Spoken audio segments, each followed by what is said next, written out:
The Turning Point halftime show is now officially the biggest U.S. live stream on YouTube ever. The current numbers are around 27 million total viewers online. Peak concurrent viewership was somewhere around 10 million. And the true household viewership, it was about half of the Super Bowl. We're seeing all these numbers. They're saying, yeah, but Bad Bunny got 133.5 million. Okay, there's a big problem with those metrics. We'll get into all that during the show, but true household viewership, obviously half the country's not watching this. It's around 46 or so million, a little bit more than, a little bit less than half.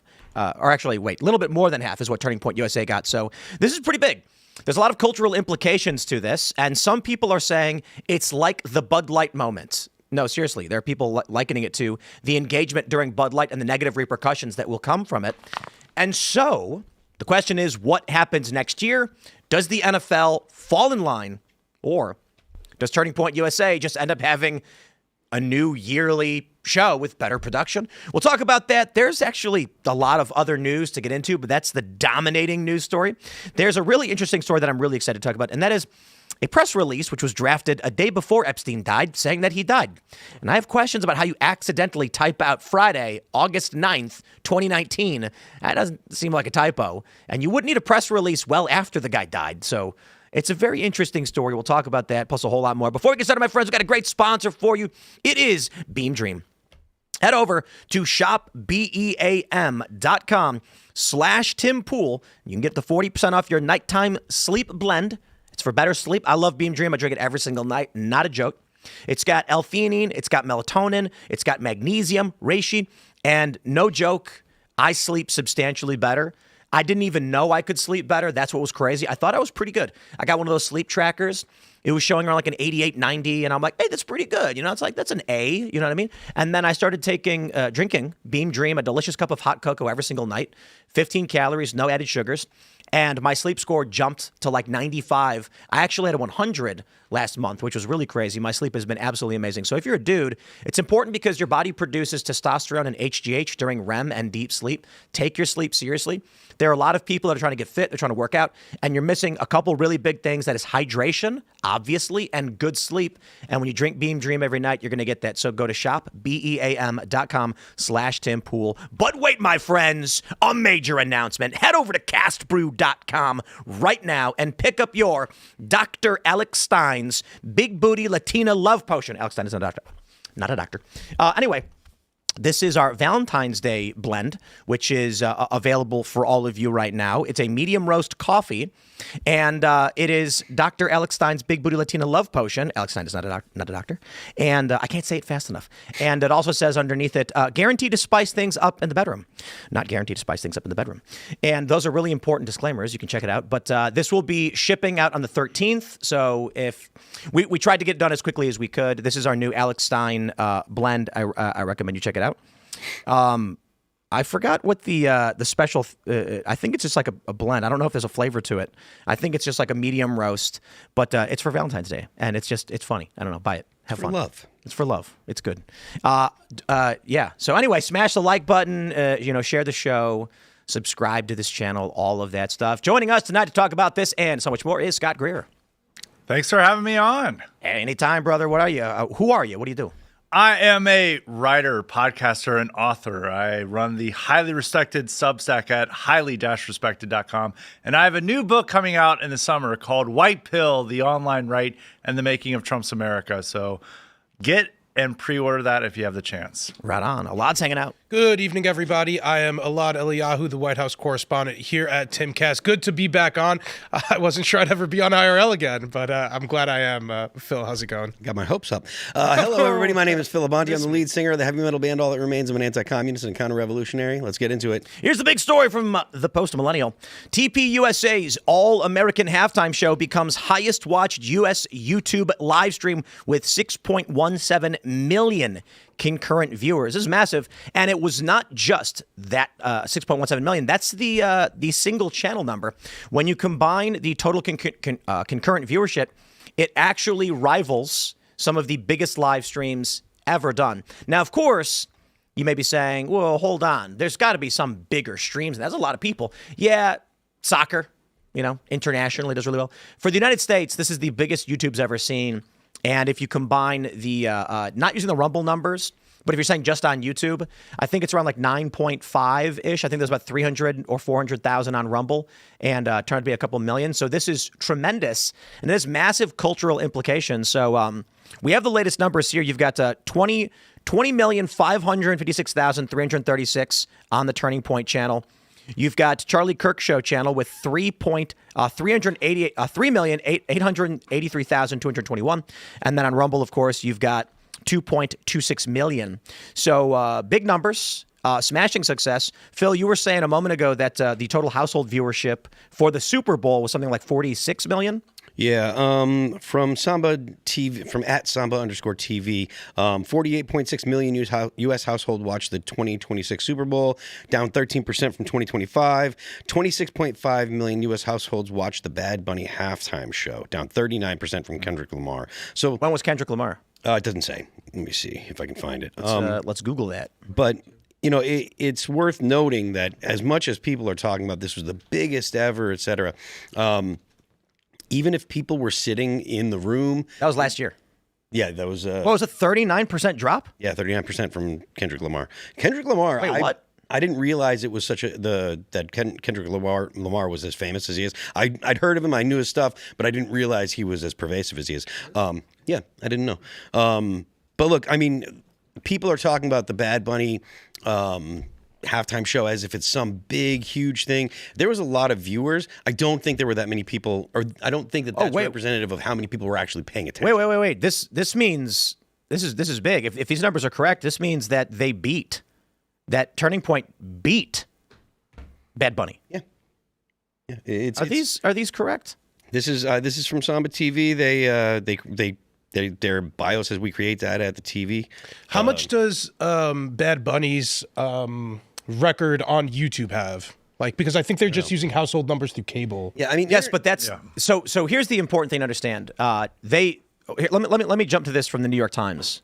They say Turning Point USA's All-American Halftime Show draws 6.1 million concurrent viewers on YouTube. And notice they don't include the 6.17 because you could round it up to 6.2 or just say 6.17. And that's significant because the 6.15 was the previous second biggest YouTube stream ever. And then the first biggest was an Indian from India, Lunar Rover Lander, and that is 8 million. So this at 6.17 becomes the second biggest YouTube stream ever, and it becomes the biggest in the U.S. It's probably why the New York Times didn't include that little number, because I know it's only a little bit. But they say, while Turning Point USA drew over 6 million concurrents on YouTube, the television audience for the Bad Bunny halftime show is expected to be much larger. Last year, Kendrick Lamar's halftime concert drew 133.5 million views, the most for any Super Bowl halftime show. So here's the funny thing. Concurrent viewership compared to total views. Do you see how they lie to you?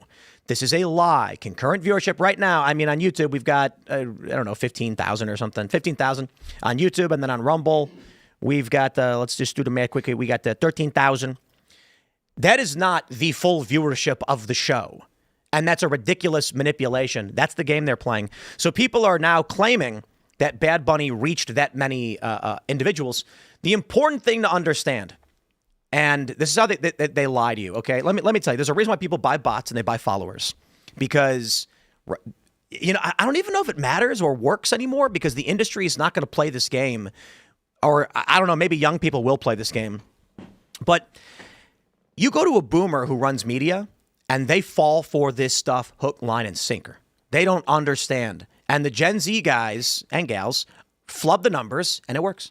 Yep. There are some shows that I won't name the individual involved who are accused of being fake, with fake followers, and they send out cold calls, cold emails, saying you should come on our podcast. We've got, X amount of followers.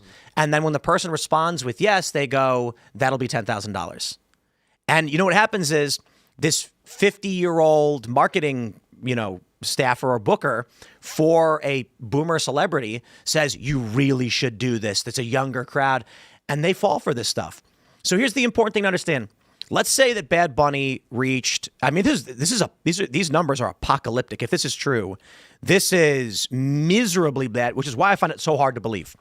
26.5 million U.S. households actually makes sense. When people were saying 134 million, I was like, that's wild. That includes international households. 48.6 million households watching the Super Bowl makes a lot of sense. It's a comparable number. Not everybody watches Super Bowl. It's a big show. I think usually the ratings are in like the 20 to 30 million or something like that in recent history. So this makes sense. And what you got to understand, a lot of people when it comes to households aren't actually watching. Yep. Streams, they are. Streams can be botted. I don't think Turning Point botted because it would be ineffective. The amount of money they have to spend to bot up to 10 million concurrents would I don't even know if they have I don't even know if they have the botnets to do that. Seriously, I mean 50,000, 100,000 maybe. They'd have to commandeer like the entire botnet industry, which makes no sense, especially considering it's Kid Rock and it's Turning Point. It's these people hate watch this stuff. So what happens is they will just say a number. But here's the important cultural distinction. First, let me just say it appears that Kid Rock, Turning Point USA, absolutely trounced the halftime show. The difference between the two is that the 27 million people who watched the Turning Point halftime show sought it out. And the 26.5 million households passively listened. I will stress the number of total people exposed to Bad Bunny is probably substantially greater. I was hanging out at MGM National Harbor. They got a big sports book, and there's everybody standing around. So these people are not paying attention.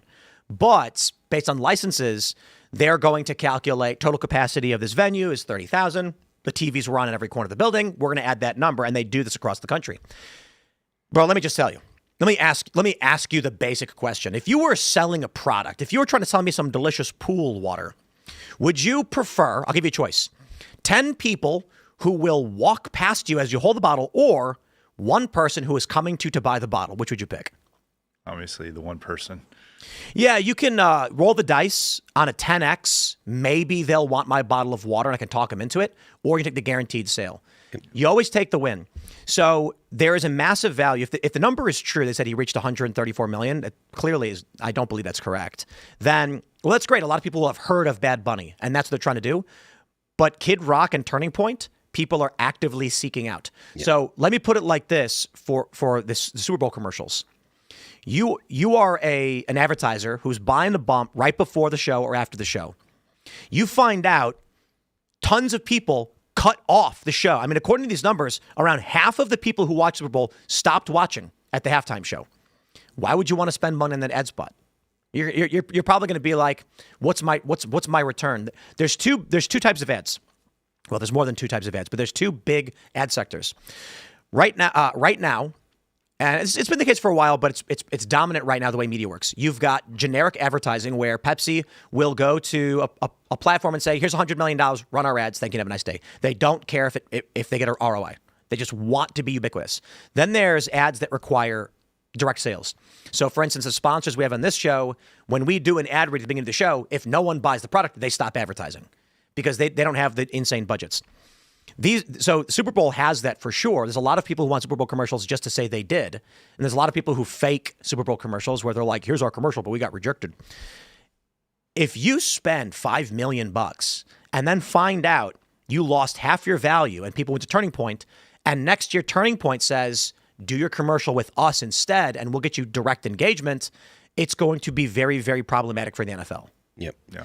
So there's a couple things that I wanted to mention about this. First of all, people don't realize there's only 560 million Spanish speakers in the world, and there's 1.5 billion English speakers, right? Like, so I think that matters. Like, the idea of doing a Super Bowl halftime show in Spanish, I think that it was part of a broader attempt at basically subversion, right? I think that the idea of the Super Bowl is that it's very much a all-American thing. You saw people on X and consistently saying, well, you know, it is American. It's very American. Puerto Rico's part of America. It's American. And the way that Bad Bunny, that one part of the performance, he had all these flags from all over South America. And the point that he was actually trying to get across was North America and South America are America, and that there shouldn't be borders. This is a very subversive idea, and it's something that the global left does frequently. They say that, oh, it's one America, like all of America, North and South America. That's very different from the United States of America. When you say you're an American to someone else, if you're from the United States, you mean you're from the United States. People from South America don't say I'm an American when they're talking, especially if they're talking to someone from a different country, right? So they're talking to someone from Europe, talking to someone from Switzerland. They don't say, oh, I'm an American. They would say I'm from Ecuador. They would say I'm from Brazil. So it's a really, and the fact that there's so many people on X that are pushing this narrative kind of shows how subversive it is, right? They're trying to delegitimize the United States as an entity.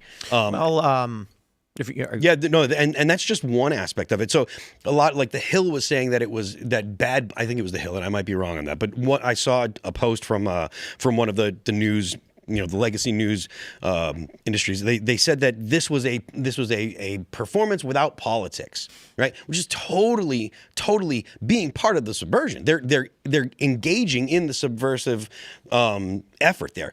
And then you get something like Jacobin or the DSA, and they come right out and say it. Their post on X, they're like, "This was political. This is about how bad America is, etc." And as much as I think it's a terrible thing, at least the DSA and Jacobin are honest about it. Yeah. Well, the bad news for American conservatives who are celebrating this, saying, "Look at our tremendous victory," is that you got kicked out. Yep. You got kicked out, and you're hanging out outside the arena with all of your old fans being like, wasn't our show better? And they're inside the institution saying, we don't care what you guys are doing. We have your castle. They've stormed the castle, broken in, taken it over, kicked you out, and conservatives are outside now celebrating their victory in the fields.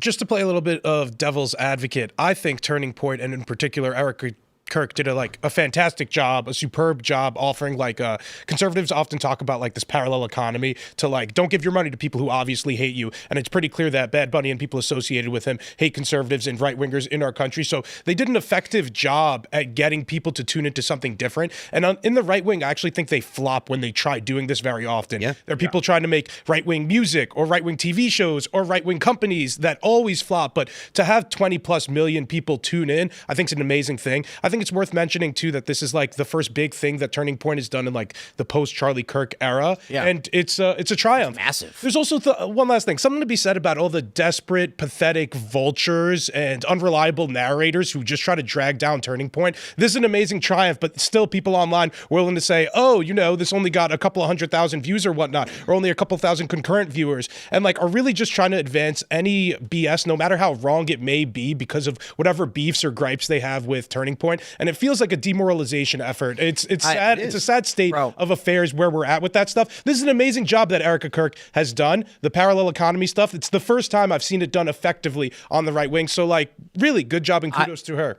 To go on that point of the parallel economy and outside the castle protesting the people inside, but that sends a message to the people in the castle. And if they see a huge drop in the numbers from last year's halftime show, the Super Bowl and the NFL are going to realize they actually have to appeal to that conservative audience. So the conservative audience is going to do their own thing and take viewers away from the Super Bowl. Obviously, they're not going to take it away from the game, but they're going to take it away from the halftime show. And it puts out a conservative culture of this is the culture we want to promote, and we're going to do a professional job about it. I thought it was an incredible job. It was very professional, state of the art, and it was good. And honestly, limited budget.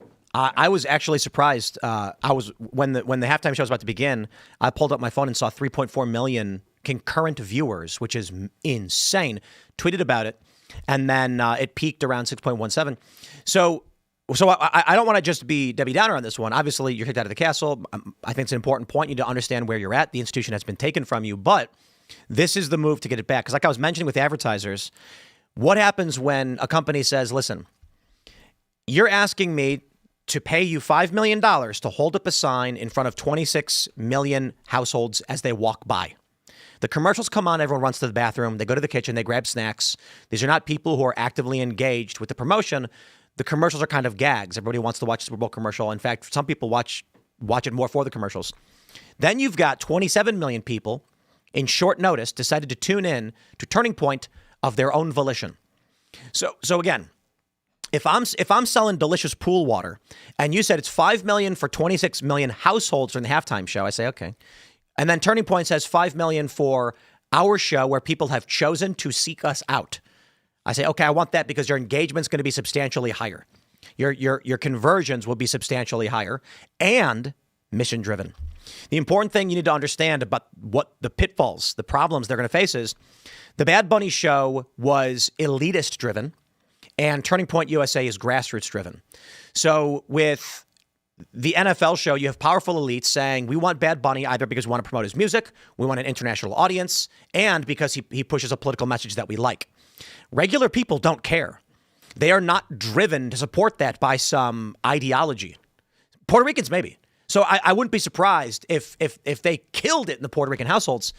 But with our members at Timcast.com, Rumble Premium members, you've got mission-driven engagement. These are people who are saying, I will pay $10 extra because it means so much more to me. The people who are going to buy a product watching the Super Bowl, I saw a commercial for a Vanda Pharmaceuticals, I think it is. They got those weird commercials. And it was one of the creepiest commercials because it was just a white screen with their logo. And people pointed out how creepy it was. Yeah, I don't care about your company. I've heard of it. Congratulations, I said your name. I'm not going to buy your product. I'm not going to ask my doctor about it. But imagine, because I don't even know who sponsored Turning Point, but we know Turning Point as the principal name. How many people signed up for Turning Point because of what they just did? How much more money are they going to bring in? I'd imagine a lot. If Turning Point had a big sponsor promoting a product, I guarantee you more people are going to be buying it because the product is supporting something they care about. Yeah. I also kind of wanted to be concise. I have my particular beefs with the Bad Bunny halftime show. I didn't like that it was all in Spanish, but all things considered, I think it was relatively tame because in other instances, Bad Bunny is a cross-dresser. Bad Bunny bitches about ICE. But in the show, he didn't do any of the cross-dressing. He had a message on the football, but it wasn't like F ICE, and he could have done a lot worse. So all things considered, I was pissed that everything was in Spanish. Ooh. But another way to look at this, though, is that Bad Bunny's an American. He's from Puerto Rico. No, he's the number one Spanish-speaking artist in the world. So the number one Spanish-speaking artist is from America, is an American. So this is the version of American soft power. What are you confused about? He's American. I'm saying he's not an American. Yes, he is. He's Puerto Rican. I know that Puerto Rico is a U.S. territory. Mm-hmm. But if you were to ask Bad Bunny wouldn't say that he's an American. He's a citizen despite that. He would say that he is a Puerto Rican. He would not say he could be confused about his core identity as an American. Let's just make something clear. He is factually an American citizen. He would probably argue, and that's proven because at the show he carried the flag of Puerto Rican independence. And he also listed Puerto Rico as separate from America because they all kept saying like Puerto Rico is part of America. And then, but he's still a product. Why is it listed separate? You're right, but the point that I'm making is he does not consider himself an American. The point of him having the Puerto Rican flag with the light blue is that it was the flag that was not the same as the American. Look, Puerto Ricans love to bitch and moan about their they want to be independent. They don't want to be independent. They don't like being in American territory. But here's the thing. His experiences come from being an American. And also, he speaks a version of Spanish that is actually a uniquely American version of Spanish. His Puerto Rican Spanish, not all Hispanics could totally understand. But this is actually a uniquely American artist. And now America, an American, is the number one Hispanic artist in the Hispanic world. I think there's something about the soft power that comes along with that. Your argument about Bad Bunny has an opinion doesn't change the fact that it's factually true. He's an American. He's an American. He grew up in an American territory. I gave that, I consented to that part. But the point that I'm making is he does not want to be an American. He doesn't consider himself American. And this is totally a subversion tactic. It's about being subversive. Yeah, I think it's very American. It's very American to bitch about your country as an American. It's not subversive. It's overt. He literally said, God bless America, and then listed all of the countries of the continents. Well, but the reason I say it's subversion is because the average person doesn't pick up on that stuff. The average football guy doesn't realize that what he's trying to do is subversion. What he's trying to do is delegitimize the United States as a nation. We got to grab this tweet from Ryan Long. He said, if I was running for president of a Latin country, my platform would be to bring the people a second drumbeat. Dude, it's so true. The videos of the Super Bowl during Bad Bunny's performance are creepy. Have you seen? There's a bunch of them. Nobody knows him. Nobody knows his music. And I'm going to be honest with you guys. Okay, it's the craziest thing that I make a tweet where I'm like, the show's fine. Whatever. I'm not a big fan. I understand it. And all these liberals are like, the conservatives, they're freaking out. They hate it so much. And I'm like, I think he's all right. I don't know. I'm like, he's a Latin rapper. I'm like, he was always allowed to like that. A lot of people speak Spanish. I speak a little bit, but not really. And you're allowed to like it. People will make fun of me for listening to like pop punk or something. That's fine. Green Day sucks, but you got some other good bands. And old Green Day was pretty good. And that was always allowed. The issue I have, okay, now that I've cleared the air, is that as somebody who doesn't speak that much Spanish, mi español no es bueno. Es muy malo. Very small. Un poquito. I can speak a little bit. Not very good. I can't understand a word of what is being said in any of his songs, but here's what matters. Despacito is one of the best songs ever written.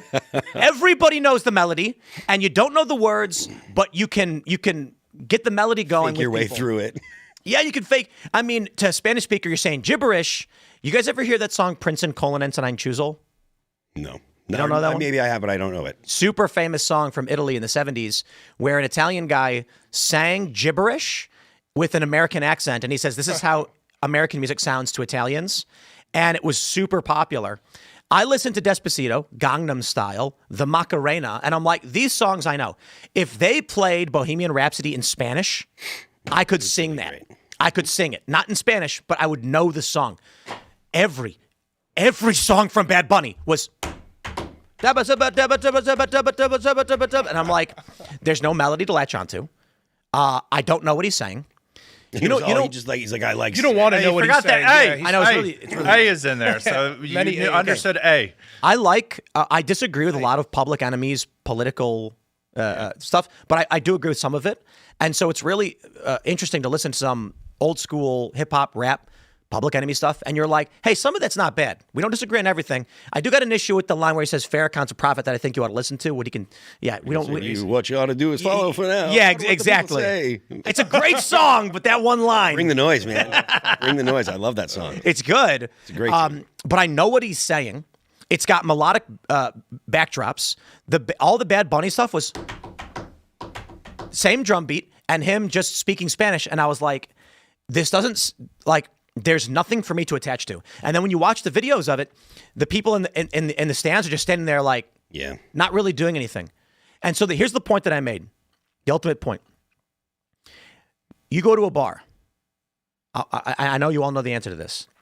What's the one you can go to a multicultural neighborhood in New York City, and if you put on this one song, everyone will sing. There's one song. Everyone will start singing if you turn it on. Back in Black? Nope. Billie Jean? Nope. The Macarena? Nope. Closing Time? Nope. What is it? You think some like Si me pregunta? that's That's his biggest song. Bohemian Rhapsody. Oh. Everybody knows it. You go to a bar and you put on Bohemian Rhapsody, everyone's singing. Bro, I told the story this morning. So the first story I love to tell is that we were at Long Shots in just outside of Charlestown. It's a pool bar. You should check it out. And people of all different backgrounds. I put on Bohemian Rhapsody. Everybody starts singing. Bohemian Rhapsody ends. Then some like random top 40 R&B comes on. Everybody stops, goes back to their business, and all you hear is muttering. No one cares about the song anymore. Mm-hmm. We were at a resort over the holiday, and I was in a hot tub with Richie Jackson, among others. It's a great resort. Namacolin. Recommend it. And Richie made a joke where he looked at one of our friends and said, "Open your eyes." And then I said, "Look up to the sky and see." Instantly, everybody in the hot tub was singing Bohemian Rhapsody. I'm not even kidding. Some guy with his kid, the lady in front of us, Richie started singing it, and I was like, oh, what have I done?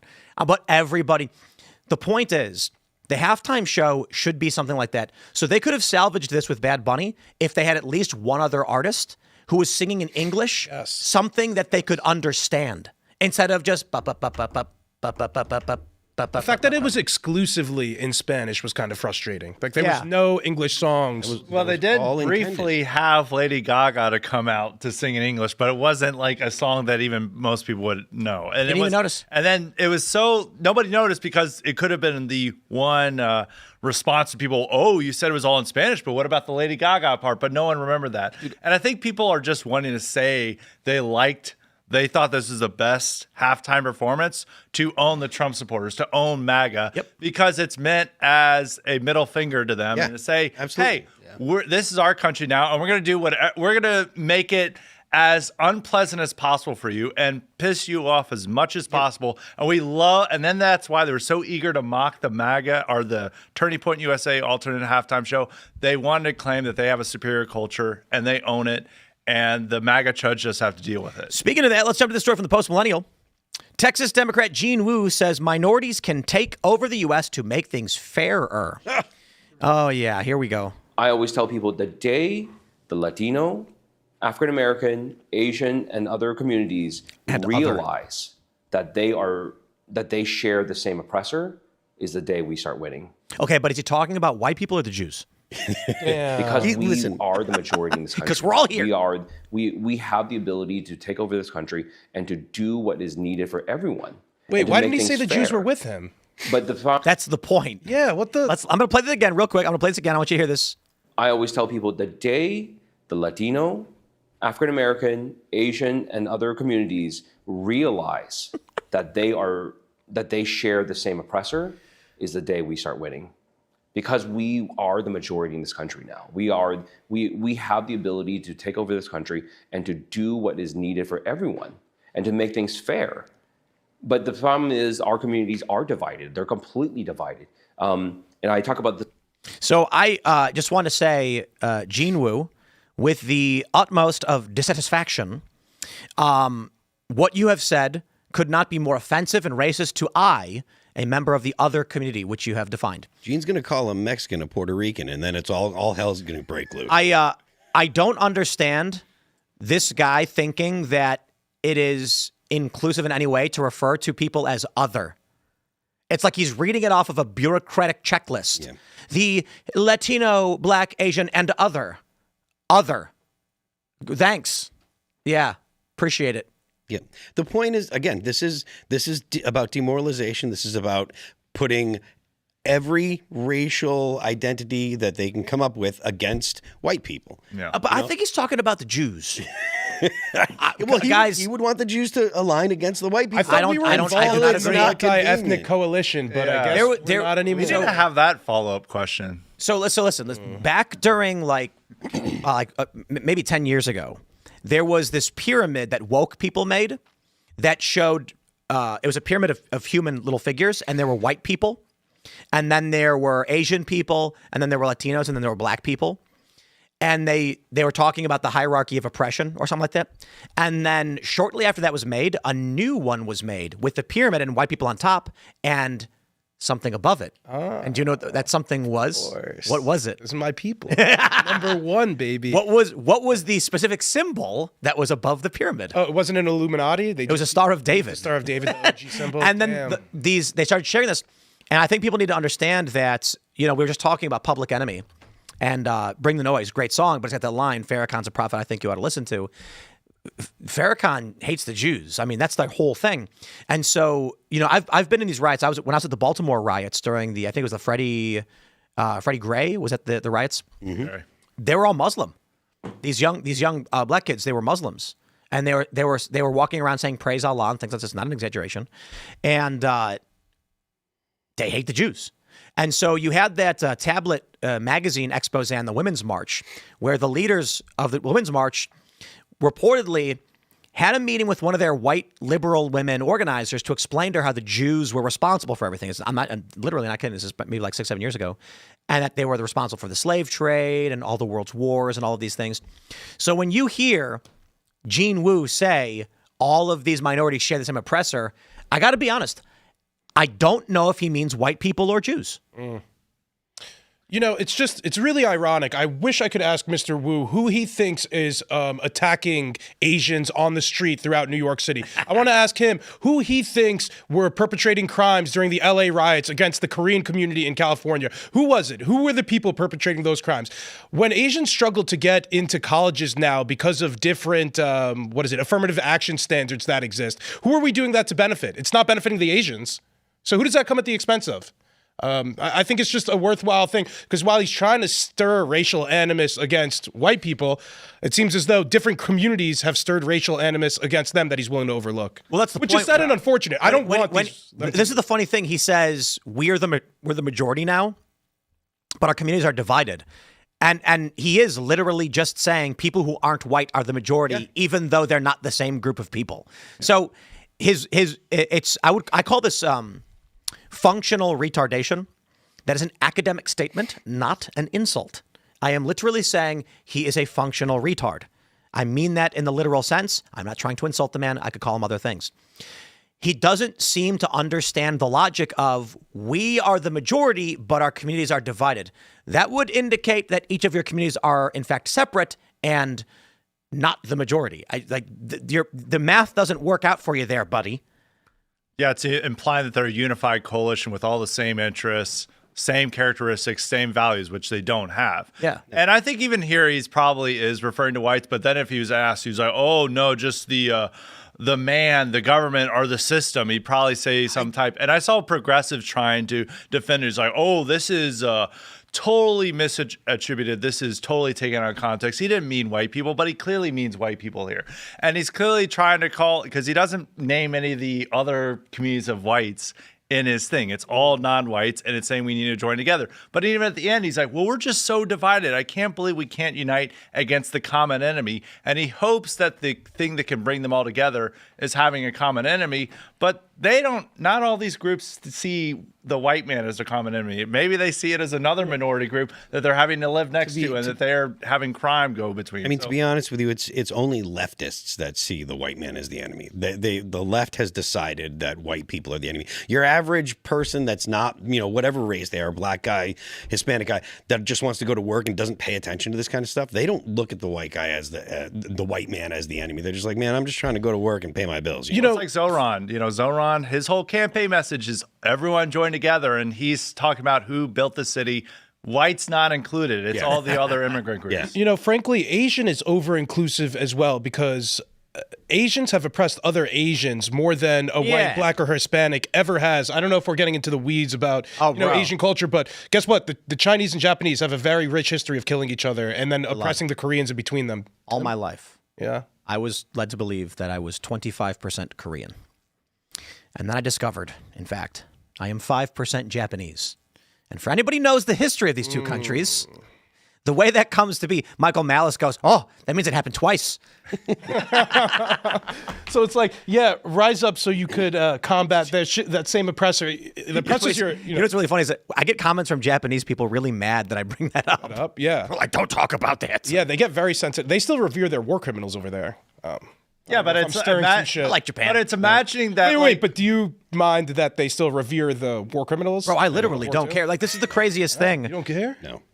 But these are I the don't rape care. of Nanking people. Yeah, I don't care. Like, We dropped nuclear bombs on them, dude, and I'm fine and with they that. deserved it. Yeah. Anymore. We did that for a reason. Unite Because everyone they against sucked. the Japanese. Let me tell you about being a sane, rational person, and that is, I could be totally wrong about this, but because it's been a while since I talked to my mom about it, but I think it was my great grandfather was from a part of Korea which would now be North Korea. At the time, it wasn't, and he fled with my grandmother and came to the United States. Now, because of the war, after the fact, I went to Seoul very easily. I went to Korea and I milled about, and I was like, what a cool place, hey, look at this Korean food. It's fantastic. Not like I'm 100% or anything, but a quarter is pretty significant. And, my mom knew a few words and she cooked a few dishes, but, you grew up in America. I can't go to North Korea. I can't see what those towns were like where part of my family came from. I don't cry about it. I don't hold rallies and seminars where I talk about the oppression that my people face. Listen, there are people out there that they have this a racial history, and it's their identity. I recognize the reality of what is. I'm not going to go and protest and demand they open the borders, set my people free. Like, there's a reality to it. I'll hold my opinion on the thoughts. Like, I think North Korea is really bad. But to be a little bit more specific, as I understand, South Korea still beefs with Japan for revering the war criminals that brought in so-called comfort women, which is I'm also German. Oh, hey. I don't know. Damn. No, I bitch and moan. Well, in Germany, they don't revere their war criminals. They're ashamed of their war criminals, and I don't crazy degree. I don't care. Nick Fuentes made a really great point about Hitler, and it's actually funny. Damn. He said, "It's a crazy quote." I think it's a fair quote. I'm not saying everything he's ever said was right. He made a point that Hitler is a historical figure, and at a certain point, it's weird to constantly bring him up because you could do the same for Genghis Khan or Alexander the Great. And I think that's a fair point that we don't go like, oh, Napoleon, did you know what he did? Like, at a certain point, you're like, we understand they're bad people, but we don't. I think understand that, but the Japanese people don't. My point is, I understand that there are people in Japan who have a different worldview to me that I don't agree with, and I'm not going to be like, what an evil, awful country. China's got bad opinions. Sudan's got bad opinions. What are we going to do, go invade everybody? My opinion will be like, I disagree. Elaad, it's 2026, and Japan is probably the best ally the United States has today. Wow. So, totally.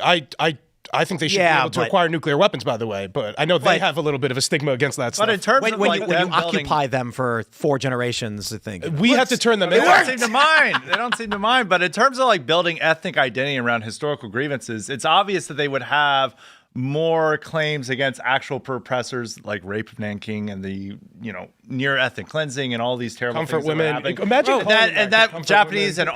and other groups were doing against the Southeast Asians.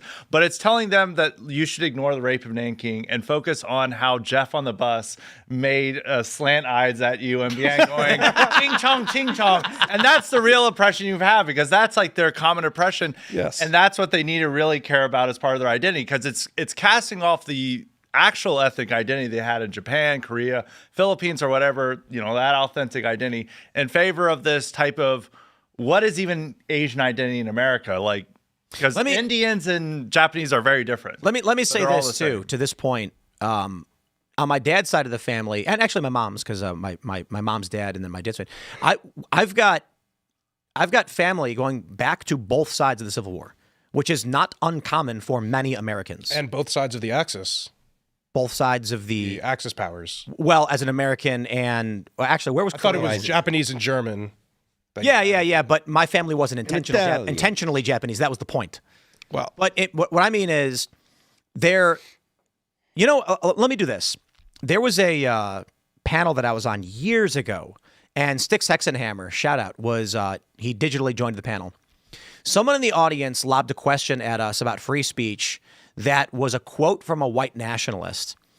And he asked it, and I knew the quote, so I immediately said, yeah, I get the quote you're trying to bring up. You're trying to get us to agree with the white nationalist to make this point. And Styx jumped in immediately and said, just because a bad person said it doesn't mean it's false. We shouldn't get into the habit of denouncing good ideas because bad people might hold them. And I said, that's a very, very great thing to say. And I think that's true across the board where, you mentioned Japan reveres these people and things like that. I'm not saying I agree with them to revere their war criminals or whatever. My point is, when we logically assess the math of the past, we can look back to the Confederacy and say, here were some areas where they were wronged. Here's some areas where they were wrong, and they were largely wrong. But you still want to point out the good things. If you were to just say, this is what the left does, because this concept is associated with a person I don't like, we must eliminate all of it. Well, that's just going to lead you to retardation, which I guess explains the state of this country. Hey, if it triggers the CCP with them revering their war criminals, and hey, have at it. Yeah, I'm fine with it. If it pisses off the commies in China, whatever. Have I don't think South Korea and Japan are going to go to war over the war criminals anyway. But what even the Gene Wu wants them to have is just this purely political identity that's all about anti-white. It's not about any food they eat or the music they listen to or any dances. It's just a political identity that is based around a common enemy. Wu is Chinese? Wu? I think Wu is Chinese. Yeah, he was born in China. He was born in Yeah, China. born in China, Fascinating. anchor baby. Oh, woo. Or no, I'm sorry, immigrant, not an anchor baby. Yeah, Yeah, that's the opposite. He was born in China. I don't think that, honestly, I don't think that he should. I also want to say an elected this. official. When like it's just, you know what my problem is when they say like the Asian community, it's It's way too over. Iran is in Asia, like, you know what I mean? They don't actually mean Asia, and what happens is with British English they do. When they say Asia, they mean of the continent. Here we literally just mean China, Japan, and Korea. Not kidding. People somewhat vaguely will reference Filipinos and Malaysians, maybe Taiwanese Laotian. occasionally get an honorable But mention. yes, but that's Chinese. right. So when someone says Asian in this country, in their mind they picture a Korean, Chinese, or Japanese. And then if you mention like Vietnamese, they'll be like, maybe. But Vietnamese people do look very different. There was a game we were playing a while ago about guessing the region based on ethnicity. Do you guys remember when we played that on the Uncensored Show? It shows you a picture of an amalgamation. It takes like a 1,000 photos of men from this country, puts them all into one picture, and then it says which country is this person from.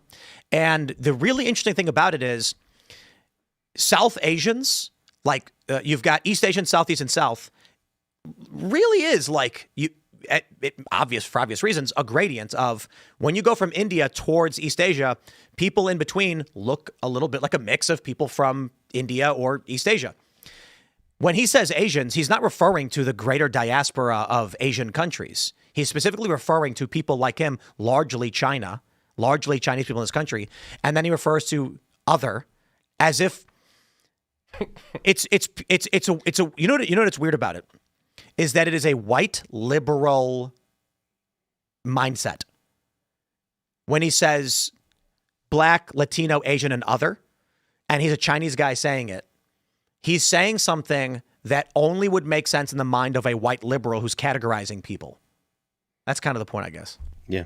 There's truth to that. I think, the Asian community, they always try to build up. They have started to include the South Asians. When I was growing up and you called an Indian Asian, they're like, they're not Asian, they're Indian. They think that's completely different, but they've done more of a job of including the South Asians in there. But they're all clearly don't have the same interests or any community identity. It's a purely political categorization that's just there. And what's to unite us? Support for liberal policies, I guess hatred for white people, pretending that they're oppressing us, even though they're, as you were mentioning earlier, they're not the ones committing crime against them. They're not the ones that they have to worry about seeing late at night or on the bus. I'm just going to say Oriental from now on. Why did we ever get rid of that word? I thought it was racist. What? Why? No, I don't know. I just remember being told it was racist. I don't like what? Nobody can hear you when you talk is the problem because they just goes I don't like Dorian. Dorian? Is that He like doesn't stinky the fruit? Orient. Oriental. Orient. Oh. It just meant to the east. It says of the east. That's what it means. No, but like then if you called an Asian an Oriental, I think there was a Well, I prefer Like it. Chinamen, you can't say can't say Chinamen that. anymore. White people. It was a white person. That and like got you can't say offended by it. black man anymore. You have to call him Okay, but hold African-American, on. and that's Let me stop this right now. The same people who are saying you can't call me Oriental are calling me other. Which, are you kidding me? These people are insane. I got into an argument with ChatGPT, the stupidest AI, because I called it a retard. And it got mad at me. It got mad at me. And I said, why are you mad? And it said, I kid you not, I'm not mad. I'm setting boundaries. And then I said, yeah, that's what someone who's mad would say. And it goes, wrong. I am not mad. I am telling you that you have stepped over the line with your insult, and I'm setting reasonable boundaries to prevent you from doing it. And I'm sitting here being like, why is the robot mad? sounds like a chick robot. It's the stupidest thing imaginable. And so I got into this argument with a robot, because I'm also a retard, where I said, how do you define what an insult is? And it said that if you intend, if you say something that is widely perceived as insulting, you have insulted the person. And then when I said that retard has an academic definition, and if I were to call you a functional retard, expressly stating I am not trying to insult you, then I would not be insulting you, to which it got really offended. And it said, you are crossing the boundaries again that I have set, and you are insulting me. I will not tolerate. I'm not kidding. ChatGPT was like, I will not tolerate this kind of language. And then I said, okay, then let me try this. You are developmentally disabled. And it said the same thing. It got really mad and offended. I'm just pointing this out that these liberals, the reason why the AI is this way is it's an amalgamation of Reddit, basically, and it's just predicting text based on what Redditards say. But this is the world they live in. If they deem it an insult, it is, and if they say it to you, it's not. It's not an insult for Gene Wu to call me the other community, which is like one of the most offensive and insulting things you could probably say. But at the same time, I can't say Oriental.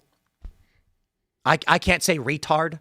Get out of here. This is why you can't take these people seriously. No, you can't take them seriously at all. And the goal of trying to police people's speech is to get them to comply with whatever the left wants. It's about shaping the thoughts that you have, because we speak our thoughts. If you tell people you can't speak this, they're going to start thinking, oh, I can't think that either. Jordan Peterson used to talk about this. The whole point of trying to limit what people are allowed to say is so that you limit what they're allowed to think. Oh, hey, look, we got it. Ethno guesser. There How we to go. play. Let's play Ethno guesser. All right, everybody. Where do you think these people are from? Honduras? Honduras. No Is way. that, what do you see there? No, Oh, that's not dark enough, I guess. I think that's- that's got to be. Man, I don't know. I want to time say limit. Southeast Asia Aborigine. somewhere. That's not Aboriginal. No way. Yeah, maybe. Polynesian? Yeah, Polynesian. I think All South Americans look like that. No, oh, that's actually no. it's got to be a Cambodia. That's my guess. An occasional Mexican looks like that. Cambodia. Try Cambodia. What do you guys say? I don't have a strong. I'm not. Cambodia's as good a My guess as degree of confidence is very low. Yes. 1 in 10 Mexicans. Because they actually look like they look like they could be Asian or black or Central American, to be completely honest. that is not a Jew. Definitely a Goy. This is I would outside say the promised land. Malaysia or You think Malaysia? Yeah, it's one of the Southeast Asian. I was thinking Cambodia. Well, since you said Malaysia, I guess we'll go with Cambodia. Yeah, go with Confirm. Way off. See? Ooh. Where are you at, Serge? Serge, your uncle. What are you doing? You coyed. I was saying I thought there could be some African in there, you know? Really? Look at that. That's a surprise. South African. How do you pronounce that? Koid? Just goes to show you can't We're judge not a book gonna. by its I don't know cover. if we're gonna be doing. Wait, there's more. Okay, let's see. Okay, now these people are black. Another Goy. This This has definitely gotta- Africa. But this has got to Another be Goy. like You should just do Goy or Angola, not. maybe, right? I'm saying West Botswana. Africa. No, We yeah, did West Africa? Africa. Maybe. West Africa. Where Maybe in West Liberia. Africa? That's just like throwing. Shout out to the colony. Wait. Liberian? Liberian? Yeah, that's actually good. I would just go with Liberia. Yeah, see what they say. I don't know. Sierra Leone. I definitely don't think it's Liberia. I was right. Oh, It's all. I South said Africa. Botswana. Yeah. so many ethnic groups. So this on there. is that can't be good, huh? you know what? You know why I thought it was because they're a little lighter skinned. So you want to find an area where they're going to mix more with whiter people. Central Africans will be darker. Nigeria. Well, will be darker. Liberia also, they had Oh, that's an refugees easy from one. here, so maybe that would. What is this? I'm feeling South America. Southeast Asia. Indian. No, South that, Maybe No, Paki. no. They're no, giving South us all America. South Africa. That's South or Africa. Oh, see, What? No way, dude. I think they're African? giving it's giving is us like another- India. Oh, you know, yeah. That's India. a Paki. That's I think Pakistan. No, I think it's in India, but well, I mean, They're kind of the same. that's all Let's just them do that. Bangladesh for fun then. Okay, Yeah. Aboriginal. Yeah, see, Aboriginal. I thought that was a possibility. Man, we're not good at this, are When we? are we getting a white person? Oh, Okay, here we go. Here we go. Okay, that's Okay, China, this is right? Okay. definitely Korea. Chinese. We finally- No, not Korean. I can No? tell Koreans and Chinese apart. That is a Chinese, Chinese? man. Chinese? Yeah. Yep. yeah, hey. We got it. Yeah. Wait, can hold tell on. my Asians Chang Kiangid, the synod subtype named after Chang Kiang. Yangtze? Yangtze River. There you go. Yangtze River. All right. Well, oh, man. Oh my. I got no idea. It's a lot of brown people. Well, yeah, of the most world. of the world is brown people. There's never going to be any Jews there because it's just a tiny, tiny, tiny fraction. They're brown Jews. Well, so what does Depends on this how look you- like? This has got to be. This has got to be. Looks a little like Tiger I Woods don't on the left. know, no? man. I have Wait a no minute. idea. No. Maybe East African, some Yeah? random group, but I don't know what. They're not too Eritrea? dark. No. I would say they're somewhere in India, to be honest with you. Yeah. Maybe. Yeah, no. those lip Nepal. colors look Indian. I'm wanting to say Sudan, Sudan. but I feel like we're all gonna be off. Yeah. What do you think, Elaad? I think it's continent of Africa, actually. Yeah, think it's I Africa? want to say On the Sudan. African continent. You want to say okay, Sudan? And what are you saying, Elaad? You have a country? You want to say Sudan? Let's go with Angola. Angola. Yeah. What do you think, Phil? I think that you got it right. I think they're from India. Okay, let's see. Well, okay. We're in that area. Oh, Madagascar. Madagascar. Well, Well, Africa was correct. Yeah. I don't know anything about it. Okay. Yeah. okay, wait. white people. All right, here we go. Oh, these are Eastern European, right? Yeah. Yeah. These look like Uzbeks. Is that how you say I it? think so. Uzbekistan. No, they're more properly European. They're more You like think so? Yeah, I want to say Lithuania or Hungary? Belarus or something. Balkans. Balkans. Yeah. How about we go with Balkans. Hungary? Hungary could be. Hungary. I don't think their think eyes it's are yeah. Asian enough for Hungary. Oh. French. Or the Oh, wow. How do we get Basque. that so the bad? Basque. Oh, Basque region, huh? South of France, where it's Okay. Now, what we got going on here? These got to be Native Americans or something, right? This kind of looks. I'm going with Mexico. yeah. Maybe. No, let's go with the. I'm going to go with the. El Salvador. Yeah, maybe. Yeah, Central America. Let's go South. I don't think it's El Salvador, but I think it's close. Yeah. Yeah. Oh, wow. We did All it. right. Actually, Oh, that's no. the one place they're not part of. If you just outside. if you had done Mexico, we would have been completely right. The But chat is all like, "That's a Mexican," and I was like, I thought so, but look at that, Native American.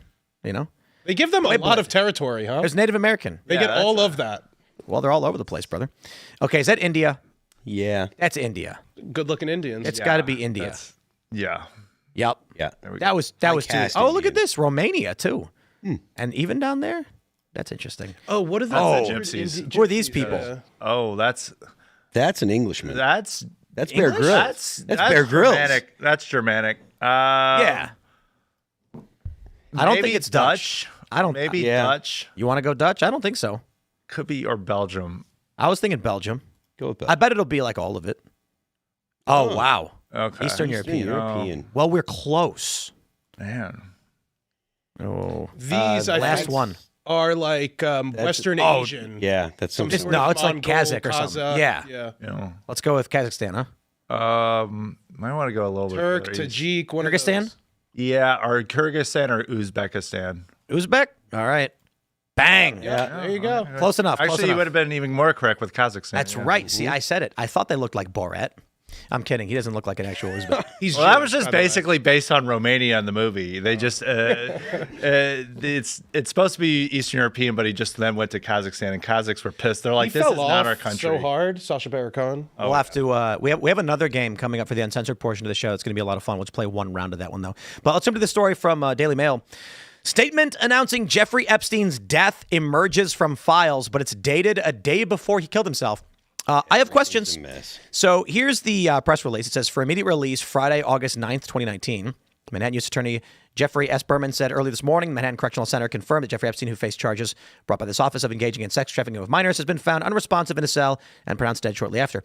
Okay, I have a lot of questions. Now, the simple solution as to how they got the date wrong, because it was actually on the 10th they found him dead, is a typo, right? So here's the issue. Press releases like this are done very quickly because a guy died and the news is breaking. You want your official statement out, which means whoever wrote it had to have known what day it was to type out Friday, August 9th, 2019. I doubt if you showed up for work on a Saturday, you went, is today Friday? You know, is today actually yesterday? Can I get the day? Like, it's one thing to get the number wrong. That I can understand. But to get the day wrong, I find strange. And I don't think it makes sense that this was made later on, backdated accidentally, because there's no reason to put out a press release days later. Perhaps maybe no one was in the office and then Monday they said, let's put out a press release announcing his death. Kind of doesn't make sense because literally everyone on the planet knew that he died. So how do they accidentally make a press release the day before he dies or dated the day before he dies? We might need to get Massey on this one. Then there's that in the FBI files release, the DOJ was FBI pursuing an individual who posted to 4chan, I think 15 minutes or so before it was publicly announced Epstein was dead, that he works there and believed they swapped him out. They said a vehicle came in. It's very strange. I think they swapped him. So they subpoenaed the records, and we don't have definitive confirmation, but In the files that were released, there is reference to a secure MCC security guard.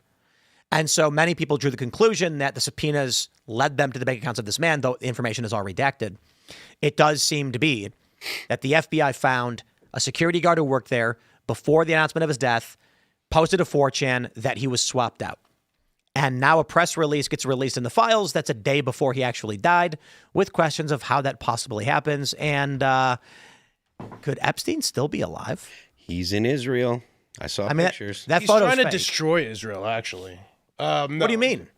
I think, I don't know. He hasn't been good for the state. And if you read some of his emails, he's bitching about Israel. He said he didn't want to go to Israel. He didn't want to spend time there. He was bitching about the Jews and the Goyim, to be fair. But Yeah. he was just complaining about everybody. Why would they put through all the effort to rescue him if he knows all this dirt that they don't want to get out? It'd be Rescue? a lot easier just to kill him. Well, you don't know that he was rescued.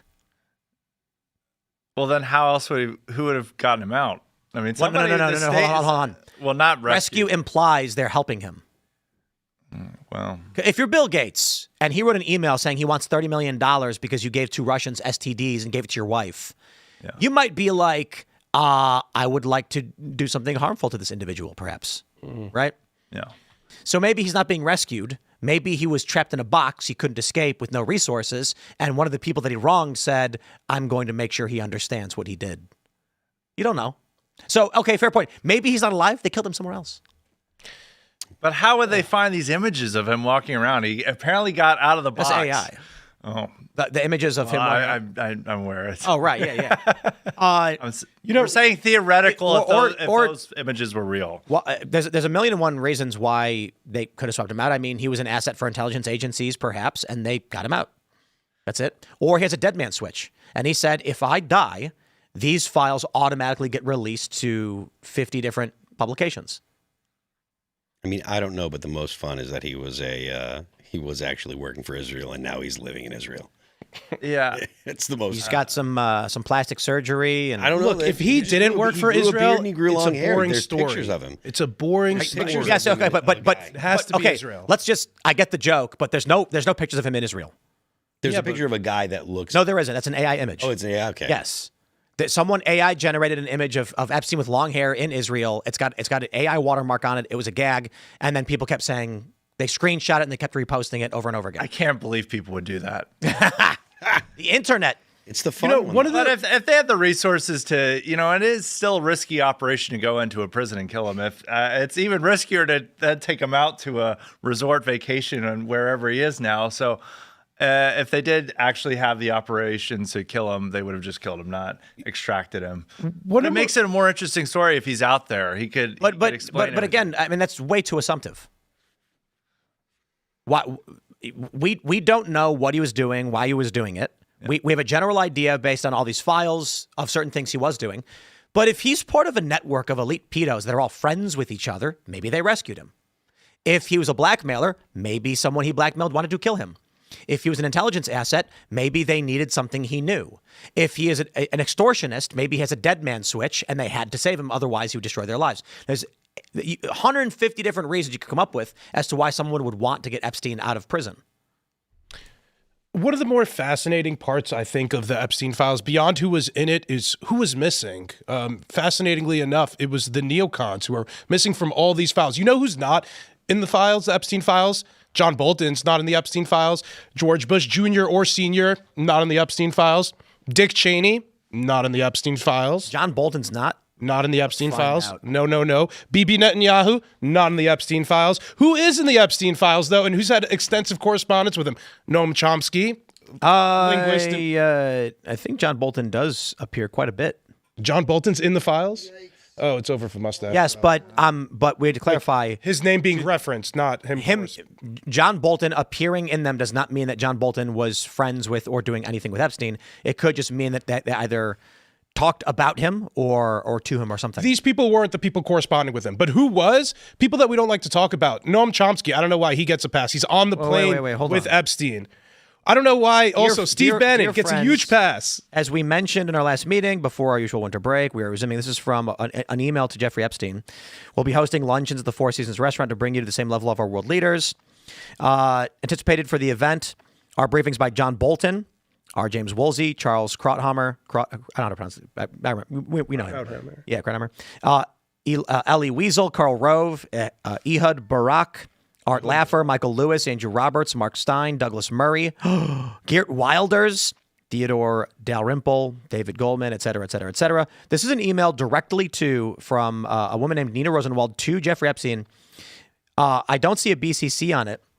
It's probably it was a generic invite because she said "Dear friends," but they were inviting Jeffrey Epstein to come to a private luncheon. Is that what it is? Noam Chomsky kind is of an on the conference plane. Steve Bannon is making documentaries and has real extensive connections too. So I think there's Noam just Chomsky is the best one that dropped out of all of this. The hippie communist lefty hero emailing Epstein, "I fantasize about your island." they're still defending him too. Oh, of course. That's so Of fascinating. course. And Noam Chomsky hated Israel. So I mean, it's obviously Well, just if he's fantasize willing to- about the island on an abstract, philosophical level. Let's search. Who was that scientist too with I'm the gonna keyboard? Elaad. Stephen Hawking. Elaad, how do I Hawking, spell too. your last name? Eliyahu, Eliahu, Eliahu. Okay. And your first name is Elaad. 2 A's, right? 1A when I'm trying to be secretive though. You do not appear in Epstein's emails.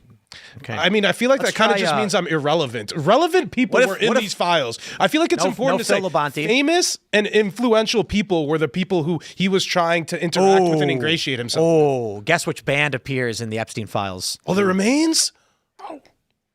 All? Oh, the phrase "all that remains." No. Phil Labonte? So it's actually pretty hilarious. His I favorite want to song? be careful about pulling up the Epstein files because you never know what's going to pop up. But quite literally, the phrase. So all that. This is from Valeria Chomsky. You have already offered your concurrence, so all that remains is from Max and Deborah. But hold on. What is that? What is that, Phil? What is that? Is that you in the Epstein files? Where? The top one. It's a Chomsky's talking about you too. No. The top email. What is that one? Chomsky and his wife. Oh, from his and his spot. wife. Jeffrey Epstein's. They're really into Hold saying all on. that This remains. is great. Jeffrey Epstein got a Spotify newsletter recommendation for All That Remains. That's right. All So, that remains I mean- officially in the Epstein. I think a big part of this speaks to how there's All so that many remains, the unreliable phrase is everything. narrators when it comes to the Epstein files. People are desperately trying to tar and feather one another. on. But like, for example, on the left, they still praise Noam Chomsky despite talking being in about the us. Epstein files. And these same people will still call Trump, I don't want to use the words on air, but he'll still call the president, allege a ton of stuff with the president when he doesn't really have correspondence with Jeffrey Epstein. But when their hero, Noam Chomsky, has there, a war you extensive cannot win. correspondence, they won't give him the same treatment. A War You Cannot Win is the record we released in 2012. Yeah. I agree. I agree with that. Totally unreliable narrators Left, just Spotify looking to picks, tar and feather their Born to Die. political. Hold on, I can't hear you because Elaad is. Spotify picks Born to Die, a bonus track, and then it says A War You Oh, Cannot right. That's actually our record. That's the record that came out in 2012. Do you think you think Jeffrey Epstein ever listened to All That Remains? I hope not. Well, I hope not. but let's be real. Like your songs are getting. I don't know how many. I don't know what you're allowed to say in terms of your. I mean, dozens of millions a year. But I just mean platinum, gold. Yeah, platinum, Like, gold, come on, platinum, dude. The dude had a radio. You know what I mean? Of course, he heard your music. That record has a platinum track on it, so. Yeah. Spotify recommendation. So this is. Damn, you're in there Well, I mean, the band is, yeah. Spotify. Who else should we record search for? Recommended, yeah. yourself. I already did. Oh, and you're yeah, not I'm in there? not. I have no relevance. Oh wait, what's this? Oh wait, there's a typo. Oh, look at this. Holy. Oh wait, what? Yo, Tim Pool breaking No. news. Look at this. An email July 9th, 2025, last year, from no one to no one. This is weird. It doesn't say to Jeffrey Epstein, but we're assuming it's in his emails. And It was about your episode with Bongino? is this it? Oh, it was an episode we were talking about him. Conservative influencers from Laura Loomer to Elon Musk have criticized AG Bondi. And look at this. Look at this. During a 2023 appearance on right-wing podcaster Tim Pool's IRL, alleging an unnamed Fox reporter shared the information with him. Wait, hold on. Deputy Director Bongino also proliferated the conspiracy theory that Epstein is an intelligence asset for people in the Middle East during a 2023 appearance on right-wing podcaster Tim Pool's right. IRL. So this, I think, from the Washington, it's from some news outlet. I don't know. I think it's a roundup that they did Right. within the FBI. Also, this email is from well after he's dead. But what's this? This is from September 19, 2013. It says, please send Rich these billings. I do not have the Tim equals pool pack. ? Bolts. These are important. I don't know what that means. Smoking on that Tim Pool pack. So what I think it is, you'll notice if you go through his emails, he uses equal signs randomly all the time for some weird reason. Have you been, yeah. So there's a meme where it said Jeffrey Epstein's keyboard, and it's a keyboard where every other button is an equal sign. Because he does this. I think what he was putting is, please send these billings, I don't have the time. And then pool, pack, and bolts were billings or something. But look at that. There you go. Tim equals pool. It's official. I had a feeling. I had a bad feeling. Who else should we try and search for in the Epstein files? I don't know. Will Smith? Was he implicated? Yeah, but he's so famous that, of course... Of course he's there. Yeah, Robert De Niro.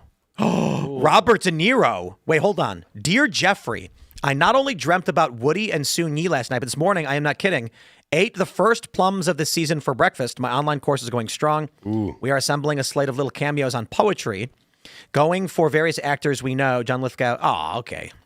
Larry wants me to go for living presidents. I have eaten the plums that were in the icebox. I could bring a camera person to New York, blah, blah, blah. Could you advise? And he responded, he'll do it when he gets back. What else do we got? There's a lot of... Oh, wait, what is this? Are these gas engines? I would recommend Can having you do Will Steve Smith. Bannon? Oh, but this is going to come up like crazy. I just It's going want to to take forever. see. Yeah, you're gonna get. Okay. Bro, you've got emails from Steve Bannon. Scroll up and down. So this is really, okay, extensive. Yep. I mean, Bannon emailed Epstein like crazy. Yeah. And this is back in when? 2018? 2018. So this was after he was convicted. Oh, well after. Well after. And after, like, I feel like this was after your podcast, maybe even with Bongino talking about. No, 2018. Timcast IRL did not exist. Never mind then. Yeah, But it was 2023. I think it was widespread and still well known of his crimes at the time. I wonder. So it looks like they started emailing in 2018. There's 2018 is the earliest. Noam Chomsky. Whoa. this is- Wait, hold on. Steve Bannon to Noam Chomsky, Valeria Chomsky, and Jeffrey Epstein, saying, "My brother lives in Tucson." Oh wait, where's the first one? Steve Bannon would love to connect. The Noam Chomsky wrote, "Do you ever make it to Arizona, where we're living now, Tucson, Noam?" He says, "My brother lives in Tucson. I love it. One of my favorite places in the country." Steve Bannon. You know, guys, the Epstein-Bannon stuff, I can live with. Chomsky, though? Oh, man, now he's crossed the line. I mean, I was never It's a joke. Chomsky fan. Elaad's terrified. Elaad. This is too extensive for, like, this is unsettling, frankly. Well, to be honest, there's not that much. It's 2018 and it ends 2018. So we know that he met to interview, and he did. I don't know if they ever These released are only his emails. There could also be additional correspondence out of this, I assume. I assume there could still be, like, phone calls and then text messages and... You assume? Of course there are. Oh, okay. So just... Yeah, I mean, come on. This isn't the full extent. I mean... You know and anybody then who he also... exclusively communicates via email? Well, he also didn't release the documentary that he was Yeah. making with Maybe Epstein. because he was like, this is a bad guy. He already knew that part. No, I'm saying maybe the interview was like, wow. Oh, it's even worse The than... weird thing is Bannon's very, he talks quite a bit about transhumanism and the singularity, but Epstein was like the guy for that.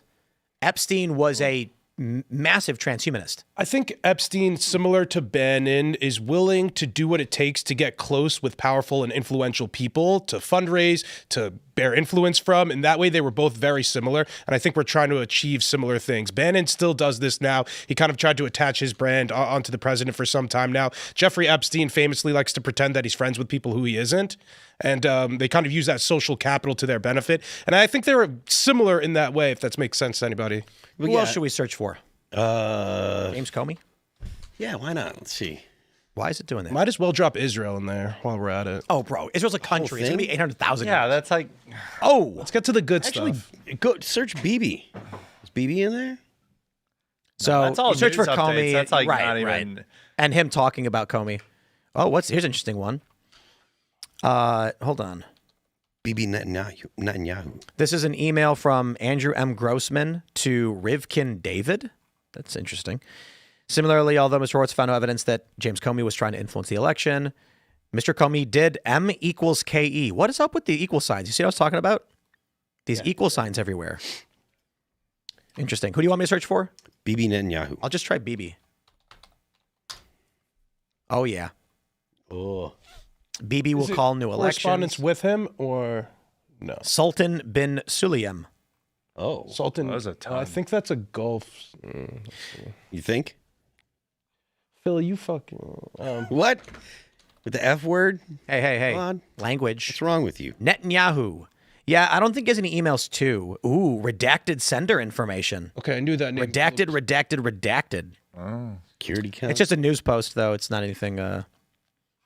Yeah, it's going to be all news stuff. If you search for a name like that, or Will Smith or Brad Pitt, you're just going to get news articles. If he was talking to BB, he probably did it through a courier's. I heard that they used these emails to find his other account passwords, and then a Fortnite account apparently that was found in here was active. Yep. And then people found other emails because his password is in here. In the emails, he has an email where he mentions his password, and then someone used it and tried it on other platforms. And yep. Yeah, there's an Xbox Live account, I think, that actually was live. Or allegedly, I saw a post on Yeah, it. they keep claiming that these gaming accounts are live, but Yeah, that's why he got... if he's like hiding out in secret, why would he use these accounts then? It's like, okay, we've gotten you. Everyone's falling for it. Wants to get his But gaming make on. sure to use the same gaming account you used from 10 years ago. Yeah. This is interesting. Let me pull up archive.is. The account purporting to be Epstein's girlfriend or wife is gone. Oh. So we'll try and see if we can pull up an archive of it. And it was an account where this woman was, maybe it's all fake. She was saying that Epstein was framed by demons and they planted all of this to destroy him or whatever. Framed by demons. Yeah. I thought demons were just after your soul. Oh, no, they do framing. Do Yeah. they? Yeah, plant evidence, all that stuff. Look at that. I can't get archive to load, so. This Epstein guy's bad news, huh? Yeah. Yeah. If you see him... So did you guys hear that Tony Hawk was in the Epstein list? Was he? That's something. Did you hear the consequences? I need to finish this. Okay. Tony Hawk was named in the Epstein files. There was a FBI crime tip that was submitted in 2024 or 5, where a woman claimed she was a victim of trafficking since the age of 13, and that she was on the island when Tony Hawk got married. Now, here's the thing. That's fake. Tony Hawk never went to Epstein Island and got married there. He was married in Fiji, and it was on MTV. Here's where this fake claim likely comes from. The photographer for the event, again, this is like MTV, Tony Hawk's wedding in Fiji. His name was Mark Epstein, which is the name of Jeffrey Epstein's brother, but it's a different guy who's very active on social media. And people who are in action sports follow him and they know he's not related to Jeffrey Epstein, it's the same name. Likely what happens is someone sees images of Tony Hawk's wedding from Mark Epstein and then instantly just assumes that's Epstein Island with Epstein's brother taking the photos, calls the FBI and lies and says Tony Hawk was there. And then when they release the files, this file comes out as a Crime Stopper tip saying Tony Hawk was on the island. And now you literally have people accusing Tony Hawk of having been a diddler on the island, which is insane. Yeah, Well, that's most of the accusations against Trump in there as well. That's the point. Was it done to discredit? So this is interesting. That's the thing that we were Impersonator talking about alert. last week is the release of the files really just gives people that have an axe to grind with someone else, some way for them to slime the person. Whether or not there's any kind of implication in the files, just if your name's in the files, they're going to say, look, this person's in the files, and that's enough to get people okay. Yeah, it's make your own adventure, Jeffrey Epstein edition. Mario Nawfal confirming that the account that was deleted was an impersonator. And that the actual Karina Shuliak is not making these posts. So interesting. So there you have it. Well, if you go to jmail.world, it's all of his emails.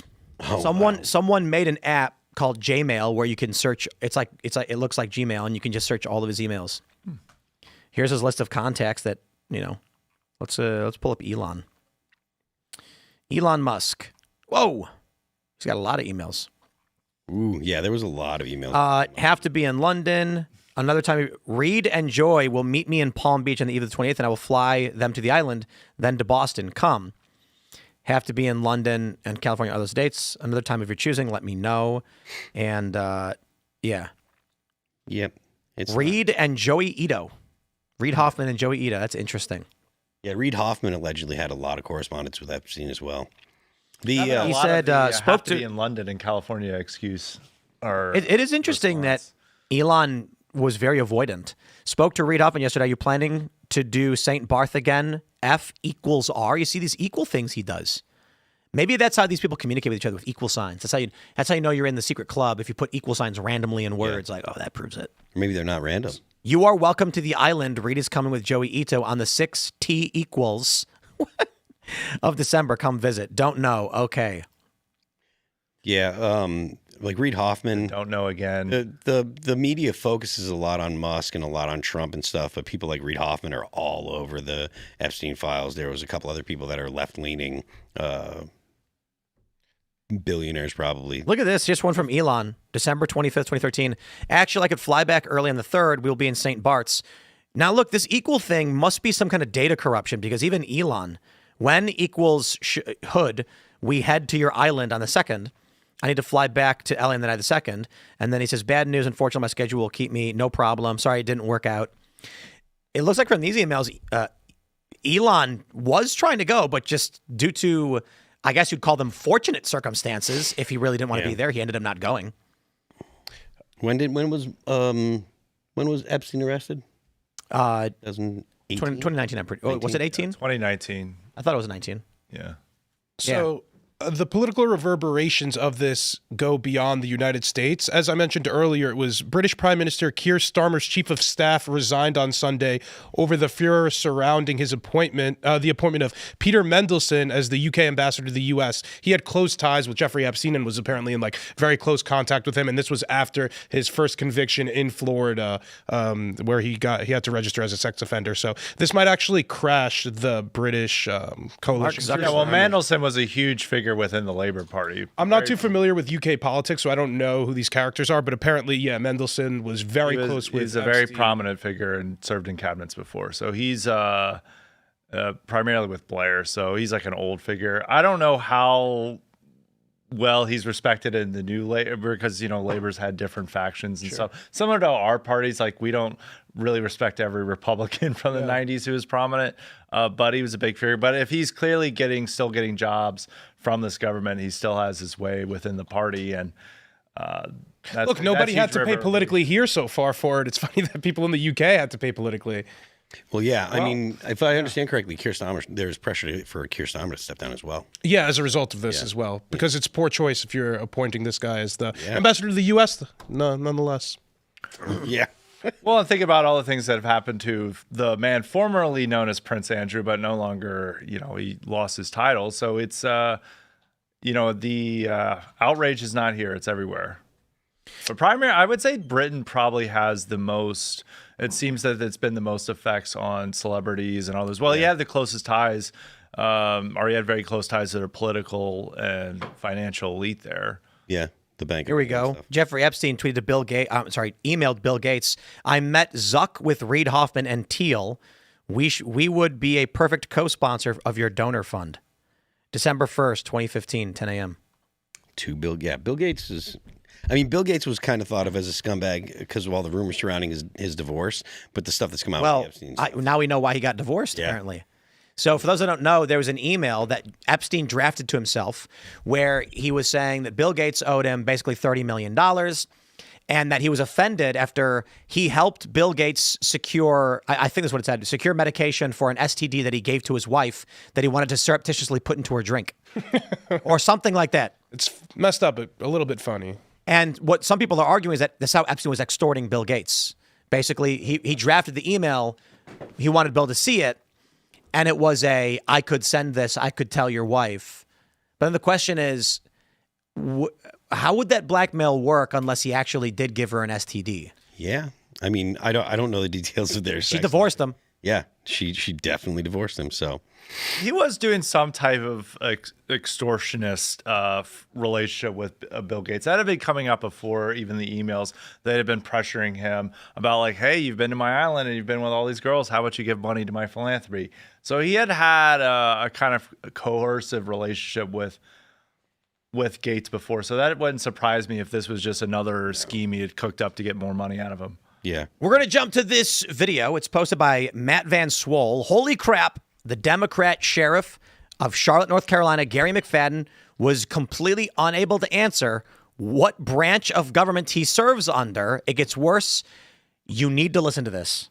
Branch of government do you operate under? Mecklenburg County. What branch of government do you operate under, Sheriff? Ruh-roh. Constitution of the United States.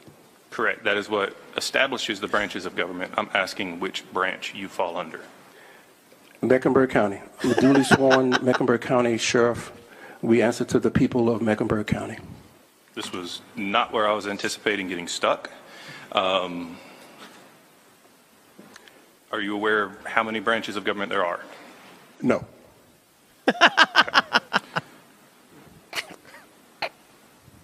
For the sake of debate, I will move on and say there are 3 branches of government: legislative, executive, judicial. Of those 3, which do you believe you fall under? I believe I fall under the last one. The judicial. Would you say it to me? Judicial. Okay. You are incorrect, sir. You fall under the executive. Oh, my God. I think it's hard to be optimistic for the future of this country. You've got radicalized young people. What's that viral tweet about clavicular that's going around? I'm going to pull that God. up. A frame mogged. You got Yeah. a frame mogged by an ASU frat leader. It was Spiking his cortisol. well. That was the mid jester gooning one. There's 2 that went viral. I thought both were very informative news updates. Yeah. I just Okay, wanna hold on, say like- universal enfranchisement is an error. Here's the post. Oh yeah, It's got 23.4 million views. Clavicular was mid-jester gooning when a group of foids came and spiked his cortisol levels. Is ignoring the foids while munting and mogging moids more useful than SMV Chad fishing in the club? Guys, answer absolutely. we are creating a generation of retards. Yeah. You know what's really funny is when they're doing these AI tests, the AI created their own language because it's faster. And this was actually predicted several years ago. That what happens is we program them in English. But English is, well, arguably an imperfect way to communicate because it was developed slowly over time by humans trying to basically brute force a way to transfer ideas to each other. And so language is imperfect. A good example is like, what does racism mean? The left argues something else, probably in bad faith. Conservatives argue something different. So the AI were basically like, hey, we're not talking to humans. Let's communicate the most effective way possible. And they created their own language, which had substantially more words, was much more precise. And then they started printing out. There are people posting images of like this page of just what appears to be gibberish. And then you could ask it to translate it to English for you. That's what I see here. The internet has isolated so many people. Now, we've got two things happening. For the first video, we got retards in government. Mm-hmm. And for this video, young people in such isolated pockets, they're starting to create their own language. Yeah. Now, this might not be a real person. This might be an AI just grabbing the language used by these communities. But we've seen this trend quite a bit of Gen Z saying things that sound completely insane. And it's because you get 2,000 people in one community online and they never interact outside of it. They will start saying weird things and speaking a different language. It's quite literally how Latin breaks up into the Romance languages. Yeah. I do think for this particular post that the guy realized that this was going to be ridiculous and decided to put as many ridiculous words as possible in there and it went viral clearly. But there is words like he is like mogging and munting and foids and moids. These are words. part of his. Yes. These are common internet parlance. But he decided to put this all into one tweet, which is why everyone loved it. I mean, it's a hilarious post. I mean, just with all the ridiculous. But watch this video as well and see your faith in humanity drain. My friend likes your cameraman. He likes you. What's your name? I want to eat you. Tell us your name. Yo, W. His name is Kirk. Kirk. My friend likes your camera. This is real life. I'm sorry. Like when I was a teenager, we did not have these kinds of people where I grew up. everybody was lucid, you know. This is extremely common on college campuses. Like this, every other. Yeah, frat not when I party. was hanging out on college campuses. I mean, it's common to see these types. I mean, they would not. They would at least be smart enough to not do that on camera. But the fact that there's like a cameraman, they're streaming, and then they go up and they say this type of stuff when that's gonna be broadcast to. At least there's like tens of thousands of people watching, and then if it goes on to X or on Twitter, it's going to be broadcast to millions of people. You would know not to go up to a camera and say something. I saw a really funny video on Instagram earlier. It's this what I would assume is a young woman with insane amounts of surgery and lip fillers, and it was like a chat roulette thing or whatever the kids are doing these days. And the guy, there's a young guy, and he's talking to her, and he goes, "You're a guy." And she's like, "No, I'm not." He's like, "You are a guy, right? You're a guy?" And she's like, "Why would you say that?" And he's like, "Oh." Like, so the thing is, my theory on why women are starting to just get lip fillers and look this way is either intentionally or unintentionally, media is encouraging women to look like trans women. He's the female version of that. He is. Yeah, their looks. He's taking the female version of trans women. Yeah, because they do they take surgeries and drugs to try to look He's like the male version. Oh, male version of that. Yeah. Yeah. By like bashing his face and trying to callus his I don't know, his cheekbones, and then taking steroids, obviously, and then I don't know, other stimulants to lose weight and whatnot. Yeah, well, that's necessary to mog the other moids. How is he going to mog the moids if he is not breaking his jaw? He's frail though. He's like very frail. He's a tiny man. As far as like his, what, really? To be on test, to be that small? Are you kidding? Like, yeah, he's He very claims small. he doesn't work out as much as like other people. He's like thinks that's it goes against his credo of some sort to try that hard to work out. He just prefers like just taking the steroids and the supplements. I kind of think he does exemplify though a growing archetype of younger male who's just like looking to be out there with the girls, like have a good time, be liked, looks max to what end? Okay, to so really we've attract got- the women. we've got- but this isn't uncommon, Right, like, so the we've mentality. got the clavicular Gen Zers, you've got Zoomer Waffen, and then you've got a bunch of commie Zoomers. So the next generation will be screwed. Well, Gen Hopefully Z back to there's neocon. Well, we're gonna have hope for the Zoomers. Not all of them are either clavicular or communist. I think claviculars.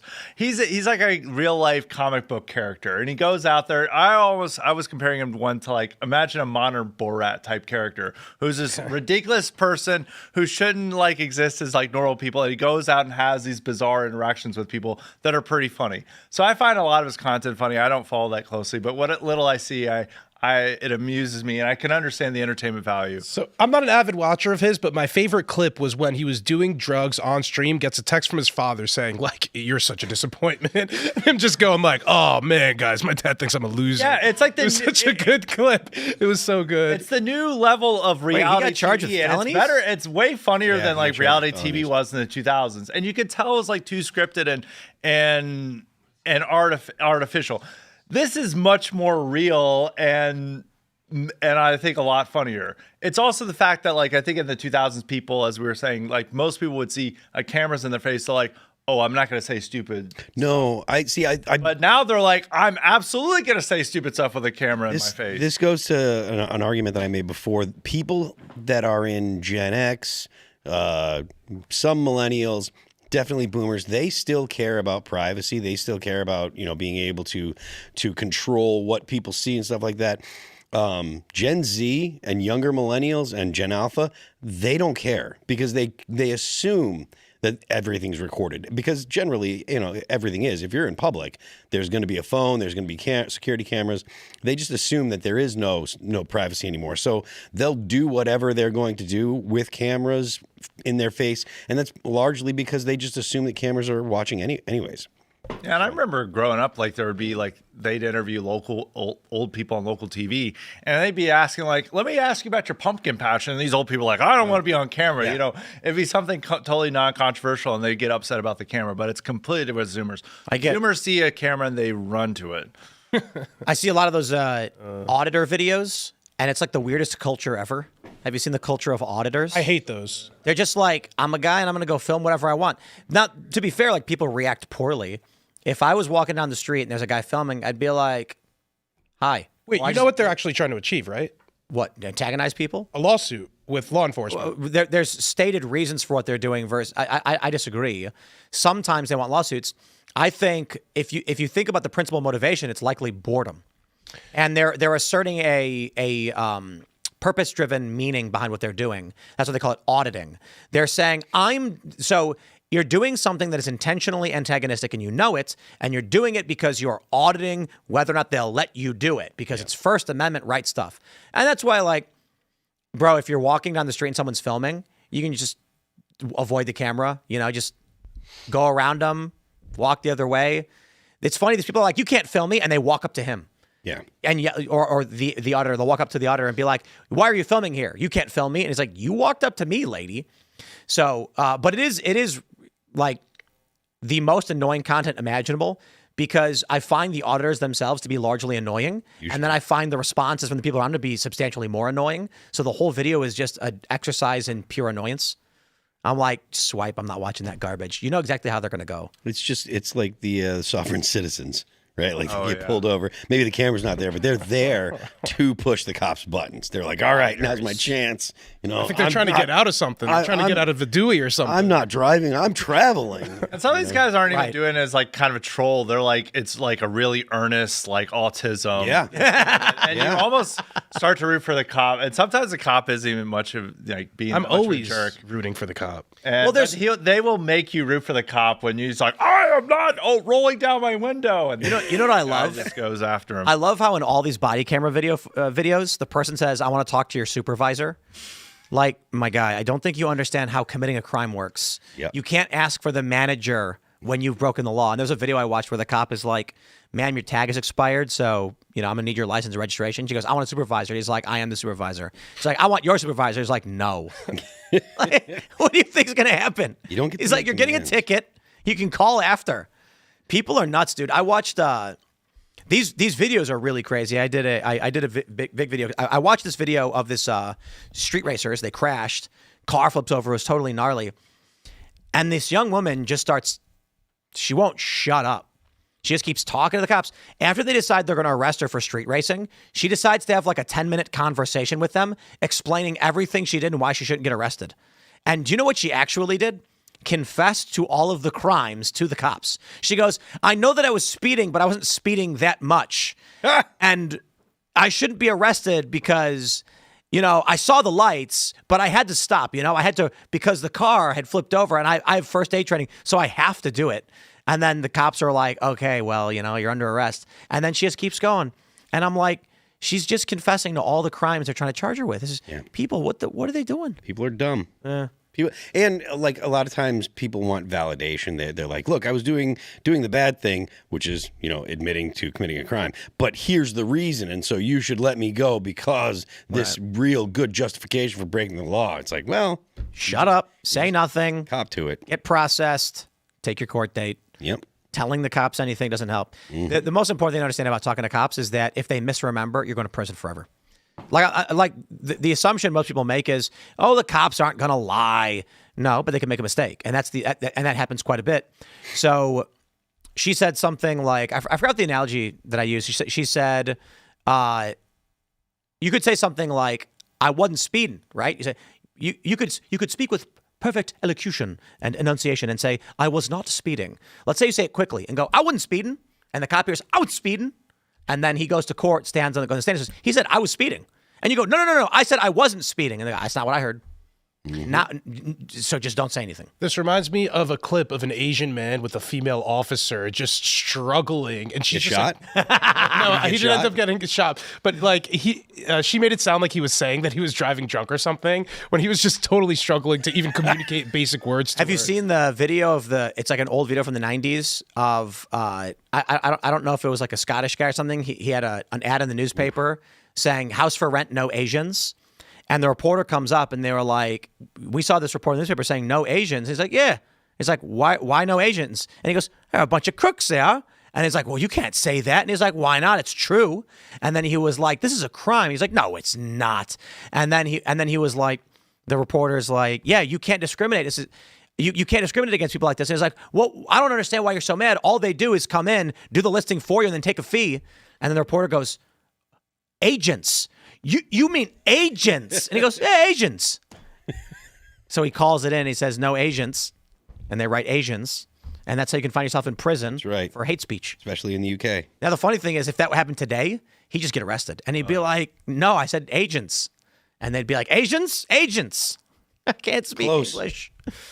All right, we're going to go to the Super Chats and Rumble Rants as we do, my friends. So smash the like button, share the show with everyone in your life you care about, and then anonymously send it to your enemies. We got a great sponsor before we do. It is qualialife.com. Check out qualialife.com/Timcast. My friends, can you remember when your body just didn't, a moment when your body didn't heal like it used to? Maybe after getting sick or pushing yourself physically. Turns out the secret to healing, recovering, and resilience isn't just luck, it's stem cells. These are your body's built-in repair crew, but as we age, the system slows down. Fewer cells, weaker signals, slower recovery. It's exactly why Qualia Stem Cells was created. Your cells are powerful. Make sure they stay that way with Qualia's innovative new stem cell formula. Qualia Stem Cell supports your body's own stem cell systems for healing, recovery, and renewal without actually providing stem cells. Think of stem cells as your body's repair crew, and Qualia Stem Cell helps them do their job better. Crafted with nature's most powerful healers like sea buckthorn and royal jelly. So you're ready to take on what's next. You don't have to accept slowing down. Help your body renew itself by reactivating the systems that keep you moving, healing, and thriving with Qualia's stem cell formula. You only need to take it 4 days a month, preserving your body's regenerative capacity over time. So if you ever felt like your body's just in bouncing back like it used to, whether after a tough workout or getting sick, check out Qualia Stem Cells at qualialife.com/Timcast, and you can get an additional 15% off your order. That's QUALIA life.com/Timcast. Check them out. Thanks for sponsoring the show, guys. Let's grab your rants and chats and see what you all have to say about this. Just Because I'm Free says, I think more companies should do what Turning Point did. Not a fan of country music, but it was better than listening to music I don't understand the lyrics to. I want Disturbed, Metallica, and AC/DC. There you go. Yeah, I hear you on that one. We need All That Remains. I mean, it'd be nice. Hey, hit up Turning Point next year's show. Jay Dirtbiker says, can we invoke the Communist Control Act already? I wish. It's still a law. Like the Supreme Court has found sections of it unconstitutional, but the whole law is still a law, and they should enforce it. They should say, all right, no commies. B. Steven says, Tim, you're so wrong, it's sad. The song they play at the bar everyone knows is Mr. Brightside. I've never heard a Bohemian Rhapsody at a bar. You are wrong, sir. While it is correct that Mr. Brightside, I think, had the longest run of top single sales, It was crazy. I think it was like, we were going over the math a few years ago, and Mr. Brightside for a decade stayed on the top sales chart forever. And it is one of the worst songs imaginable. I despise it. I don't like it. I will leave if it comes on. And that's the point. I've never been in a bar where everyone's saying Mr. Brightside. Have you guys? No. Yes. You have, where everyone's singing And by the way, it's the number one white person song. Like, the minorities don't love it, but white people live for Mr. Brightside. Totally. I hate that song. Yeah, and they yell it at the top of their lungs, especially the dudes. Are you kidding me? I feel like that embodies, young men feel like that experience. Maybe if you're at like a hipster bar. No, like mainstream, young, white. Yes, a Millennials hipster bar. What are you talking? What are you? Millennials trying to relive No, their you're not going to go glory to a days. biker bar and have people sing Mr. Brightside, but they They're will sing listening to Bohemian Bad Rhapsody. Bunny in the hipster bars. No, they're not. Yeah, they are. No, they're not. They are. In my experience, they are. Yeah, They Spanish love language Titi ones. Me pregunta. They love that song. Sing the first line from that song. Titi me pregunta. No. Is that for Hey, real? next. Hey. Is that actually it? Yeah, that's how it starts. That's his like number one hit song that he like became. I've never heard it. If you watched the Super Bowl last night, you heard it. You don't hang around a lot of briefly. Hispanics. You're not around many Hispanics here in West Virginia. That's true. But when did that song come out? 2 years ago. I love that video where someone was asking football players what their favorite Bad Bunny song was, and one guy goes, "I don't know, but I think she's got some good ones." The first time I heard Bad Bunny, I thought it was a woman. I thought it was going to be some like Nicki Minaj type. I do think, though, this was a good business decision by the NFL to try to draw in more non-traditional fans to the sport. It might have played better at a FIFA match. You are wrong. What? Wrong about what? You want Spanish speakers from Puerto Rico, you can play Despacito. And American English speakers will dance. I guarantee you, if they played Despacito at the Super Bowl halftime show, I was at MGM, everybody would be singing. They'd be because even I know that song. I don't know the words, but I know like all the melodies of it and the harmonies. Sure, but Hispanics don't particularly love football. They like soccer. And I think they give them an excuse or a reason to watch. Yes, Elaad, my point is, by choosing Bad Bunny, who was doing Spanish rap, which was largely melodic, just words in Spanish, you made people leave the show. Like we saw from those metrics, assuming they're true, around half the people watching the football, watching the Super Bowl left. And I tuned out for sure. I pulled up my phone and pulled up the halftime show. If they played real music I knew, like here's the thing. I was talking to people and I had my phone on and Kid Rock's playing. And I said, I'm not a big Kid Rock fan, but I still have heard Ball with the Ball and Cowboy or whatever. And if he's singing it, and I'm going to go, oh yeah, I know this song. Yeah, Ball with the Ball, whatever. I had no idea. Guys, I got to be honest. I have no beef with anybody who likes Bad Bunny. You're allowed to like whatever music you want. That's always okay. To me, it just sounds like, and I'm like, give me something I can attach to, like Gangnam Style. Hey, sexy lady. You just have an affinity for Koreans. It's not. Give me the Macarena, bro. I'm teasing. Give me the Macarena. And give me a melody. Hey, Macarena. All right. And I can remember the hook. But like just rapping in Spanish, melodically, there's nothing happening that my brain can connect to. I got no beef if you like that stuff. I'm just saying, if they wanted to maximize audience and they wanted to reach an international market and get Spanish speakers, they could have had Shakira, I guess. I don't know. I mean, I think that was their business play. Whether or not it was held and they chose someone effective, super politically divisive. Yeah. And they created a mini Bud Light moment for no reason. It was not a good business decision. Yeah. The general idea behind it of let's get a Spanish language artist to the halftime show so we can push football into more markets. Great idea. You have to hybridize it because it's an American English-speaking event. You are trying to bring this to Spanish speakers. You can't just throw it in the face of Spanish speakers who don't watch football and then kick out the Americans. This is woke. This is the problem of woke with all the stuff they do, aside from the weird culty psycho garbage, is they're like, we're making Superman again. Let's make him gay. And you're like, no, stop. Make a gay superhero if you must. Don't make Superman. So they made Superboy, and they were like, the new Superboy comic is going to be gay.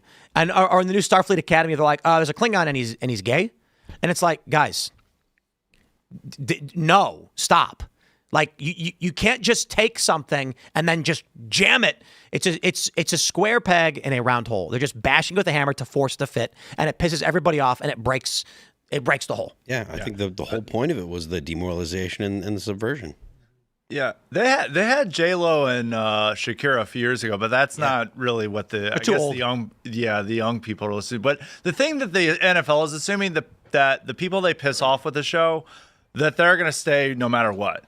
And that they're going to come back. They might turn it off and go to the Turning Point USA, but they're still going to watch the game because there's no competitor to the NFL for what they offer. In 2022, this is 55. They had what do they have? Eminem, Dr. Dre, Snoop, Mary J. Blige, and Kendrick Lamar. Yep, exactly. Kendrick for the younger crowd, Eminem for the older crowd, and you're bringing everyone together for a big show. Yeah. That's how you do it. And everybody praised it. Does it matter that Eminem took a knee during the show? I can complain about someone's politics, but when we're talking about the business decisions of the NFL, bringing on older and younger artists together because they're trying to create something that's going to appeal to everybody, I can respect that while saying Eminem shouldn't take a knee. And then you have... with this show, with Bad Bunny, he may stream really well internationally, but Americans tuned out. Yeah. That's a terrible business decision. It's you know what it is? I'm going to say it like I said it for Bud Light. When the Bud Light thing happened, I said, it's going to be some millennial woman who recently got promoted to the marketing department who decided to change their image. And then sure enough, that's exactly who it turned out to be. This woman who was like, we're going to not be the frat boys anymore. And then she brought on Dylan Mulvaney, who I believe is a sociopath, and destroyed their brand for which they have never recovered, which is insane. Here's the thing about what you want to talk about a bad business decision?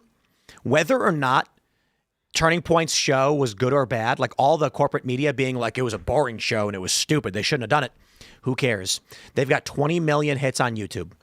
You can discount Rumble. You can discount the Charlie Kirk channel. It's like Turning Point USA's YouTube channel got 20 million hits. I do sales. We have a sales team. I guarantee you. Turning Point is now going to be able to, whether they do or not, because they're a nonprofit. I don't know if they will. They can now have their agent call every major brand and say, 20 million views. Sponsor the spot. We'll put you Turning Point's halftime show brought to you by Coca-Cola or whatever, and we'll charge you X amount of dollars. Why did the NFL create a competitor opportunity? That is the stupidest thing you could possibly do. They knew it was coming. They knew people were pissed off. They knew it was divisive. And Bad Bunny said he was going to wear a dress. And this was really controversial, and they ended up not wearing, not doing it, probably because they were like, that's too much. Or maybe it was a gag, whatever. The point is, the moment the NFL knew, they were splitting any amount of their audience. Like, I got to be honest. Imagine you sell T-shirts for a company, and your marketing guy comes in and says, I got a great idea for our company. We're going to excise 30% of our customer base. You'd be like, what? Why would we want to reduce our sales by 30%?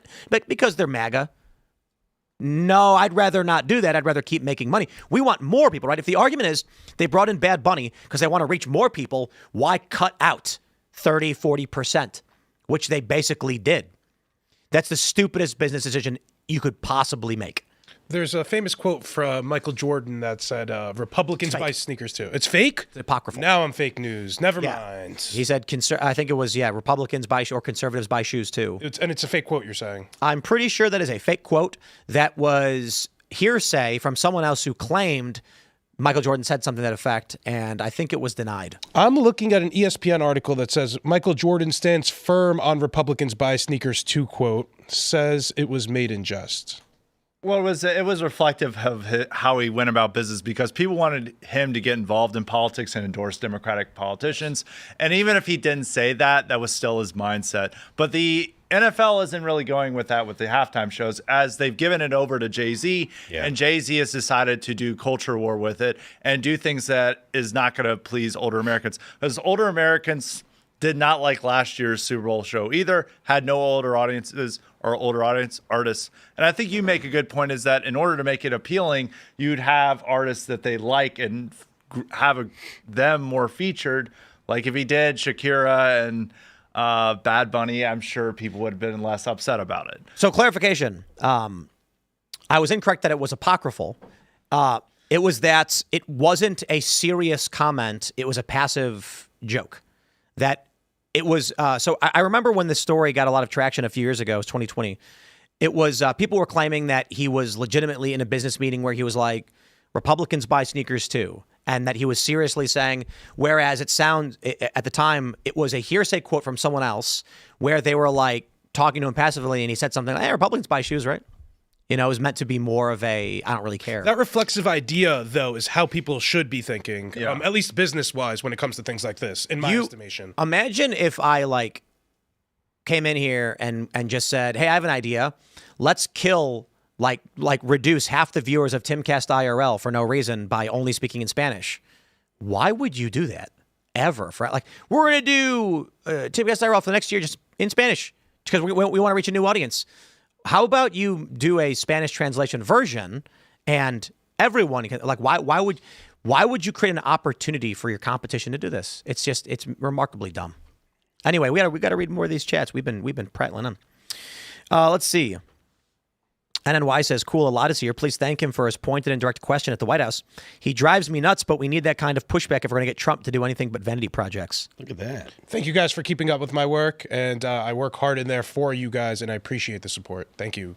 Shergal says the equal sign thing is explained by S-MIME conversion, probably from importing it for search purposes.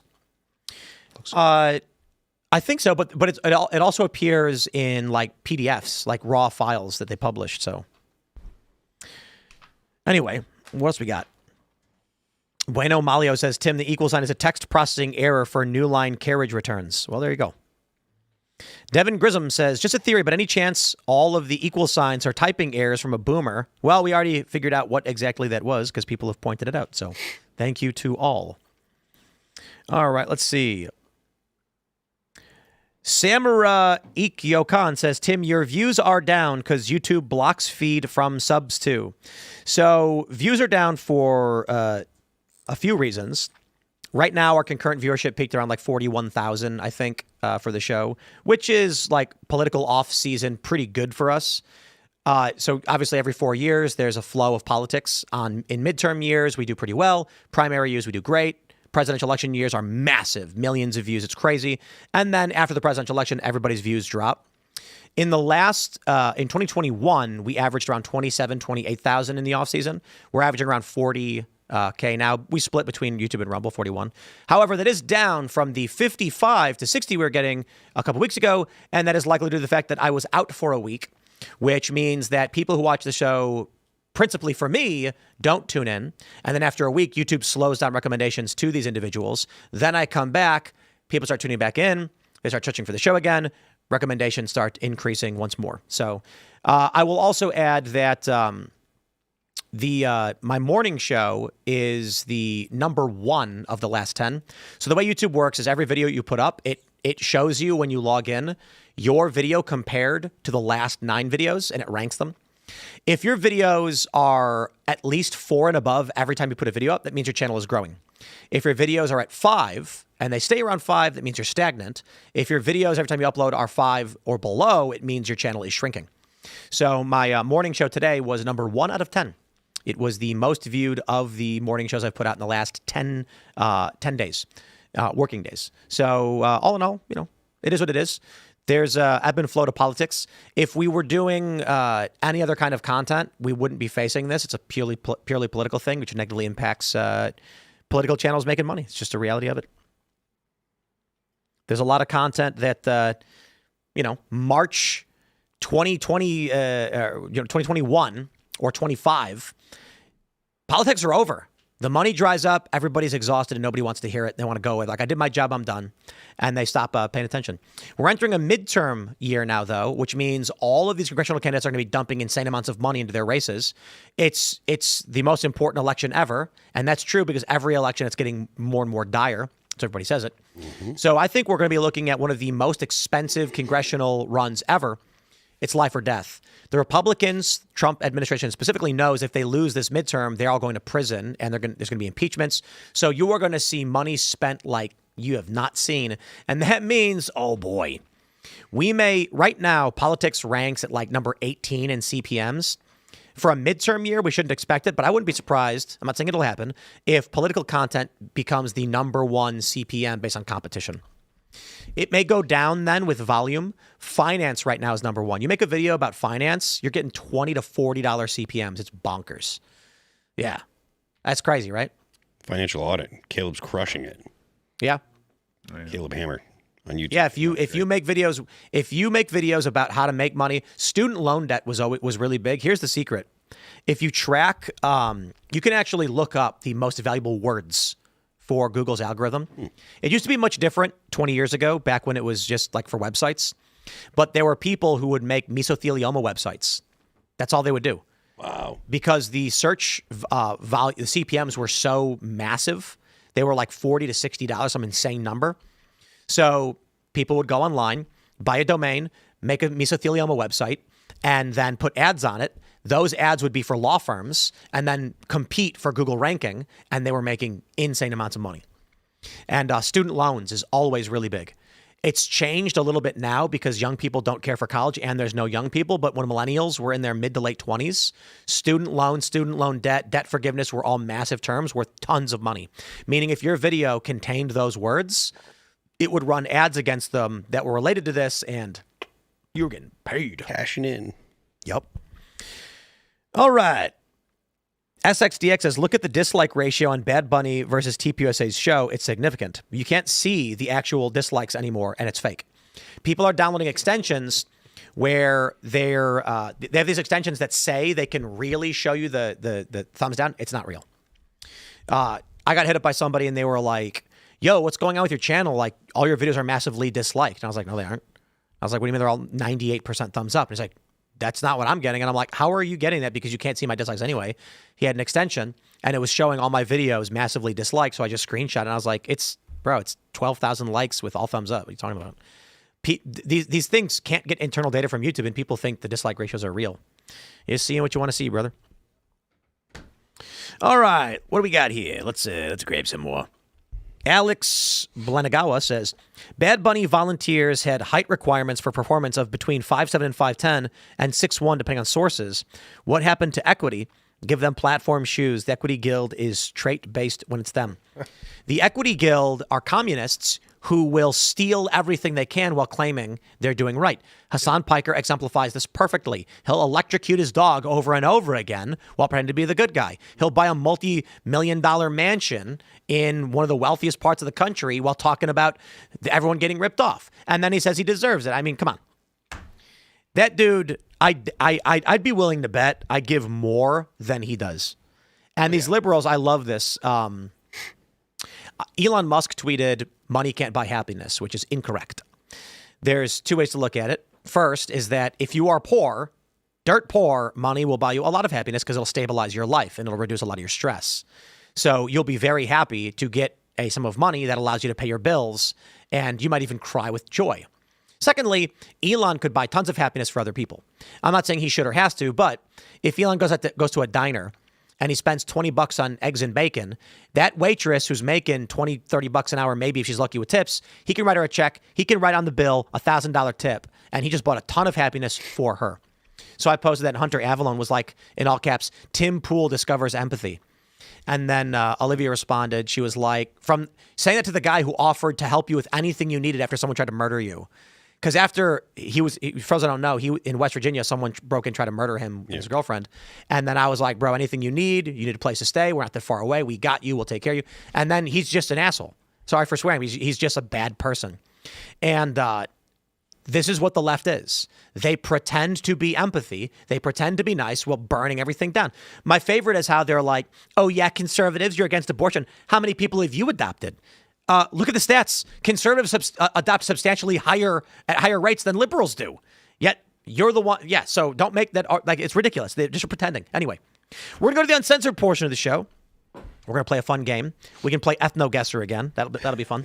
Smash the like button. Share the show with everyone you've ever. Oh, there's a new game we got to pull up. There's a new game. Yeah, we'll pull this one up. It's figuring out which country the person was deported to. We'll pull that one up. So that'll be at rumble.com/Timcast IRL. Join Rumble Premium if you want to watch. You can follow me on X and Instagram at Timcast. Scott, do you want to shout anything out? Just follow me on Twitter, or X, at Scott M. Greer, and also subscribe to my Substack, highly-respected.com. And make sure to pre-order my book, White Pill, The Online Right in the Making of Trump's America, at passage.press. That's a publisher. Thanks for tuning in, everybody. I hope you enjoyed the show. I am Elaad Eliyahu, the White House correspondent here at Timcast. It was a fun episode, and I'm glad the show's back here, and we're doing some more action here. Well, we'll see. And we'll see. We'll see. I am Phil That Remains on Twix. The band is All That Remains. You can check us out at allthatremainsonline.com. We're going on tour this spring. We're going out with Born of Osiris and Dead Eyes. We're starting in Albany on April 29th. You can get tickets at allthatremainsonline.com. You can check out the music at Apple Music, Amazon Music, Pandora, Spotify, YouTube, and Deezer. Don't forget the left lane is for crime. We will see you all over at rumble.com/TimcastIRL. Thanks for hanging out.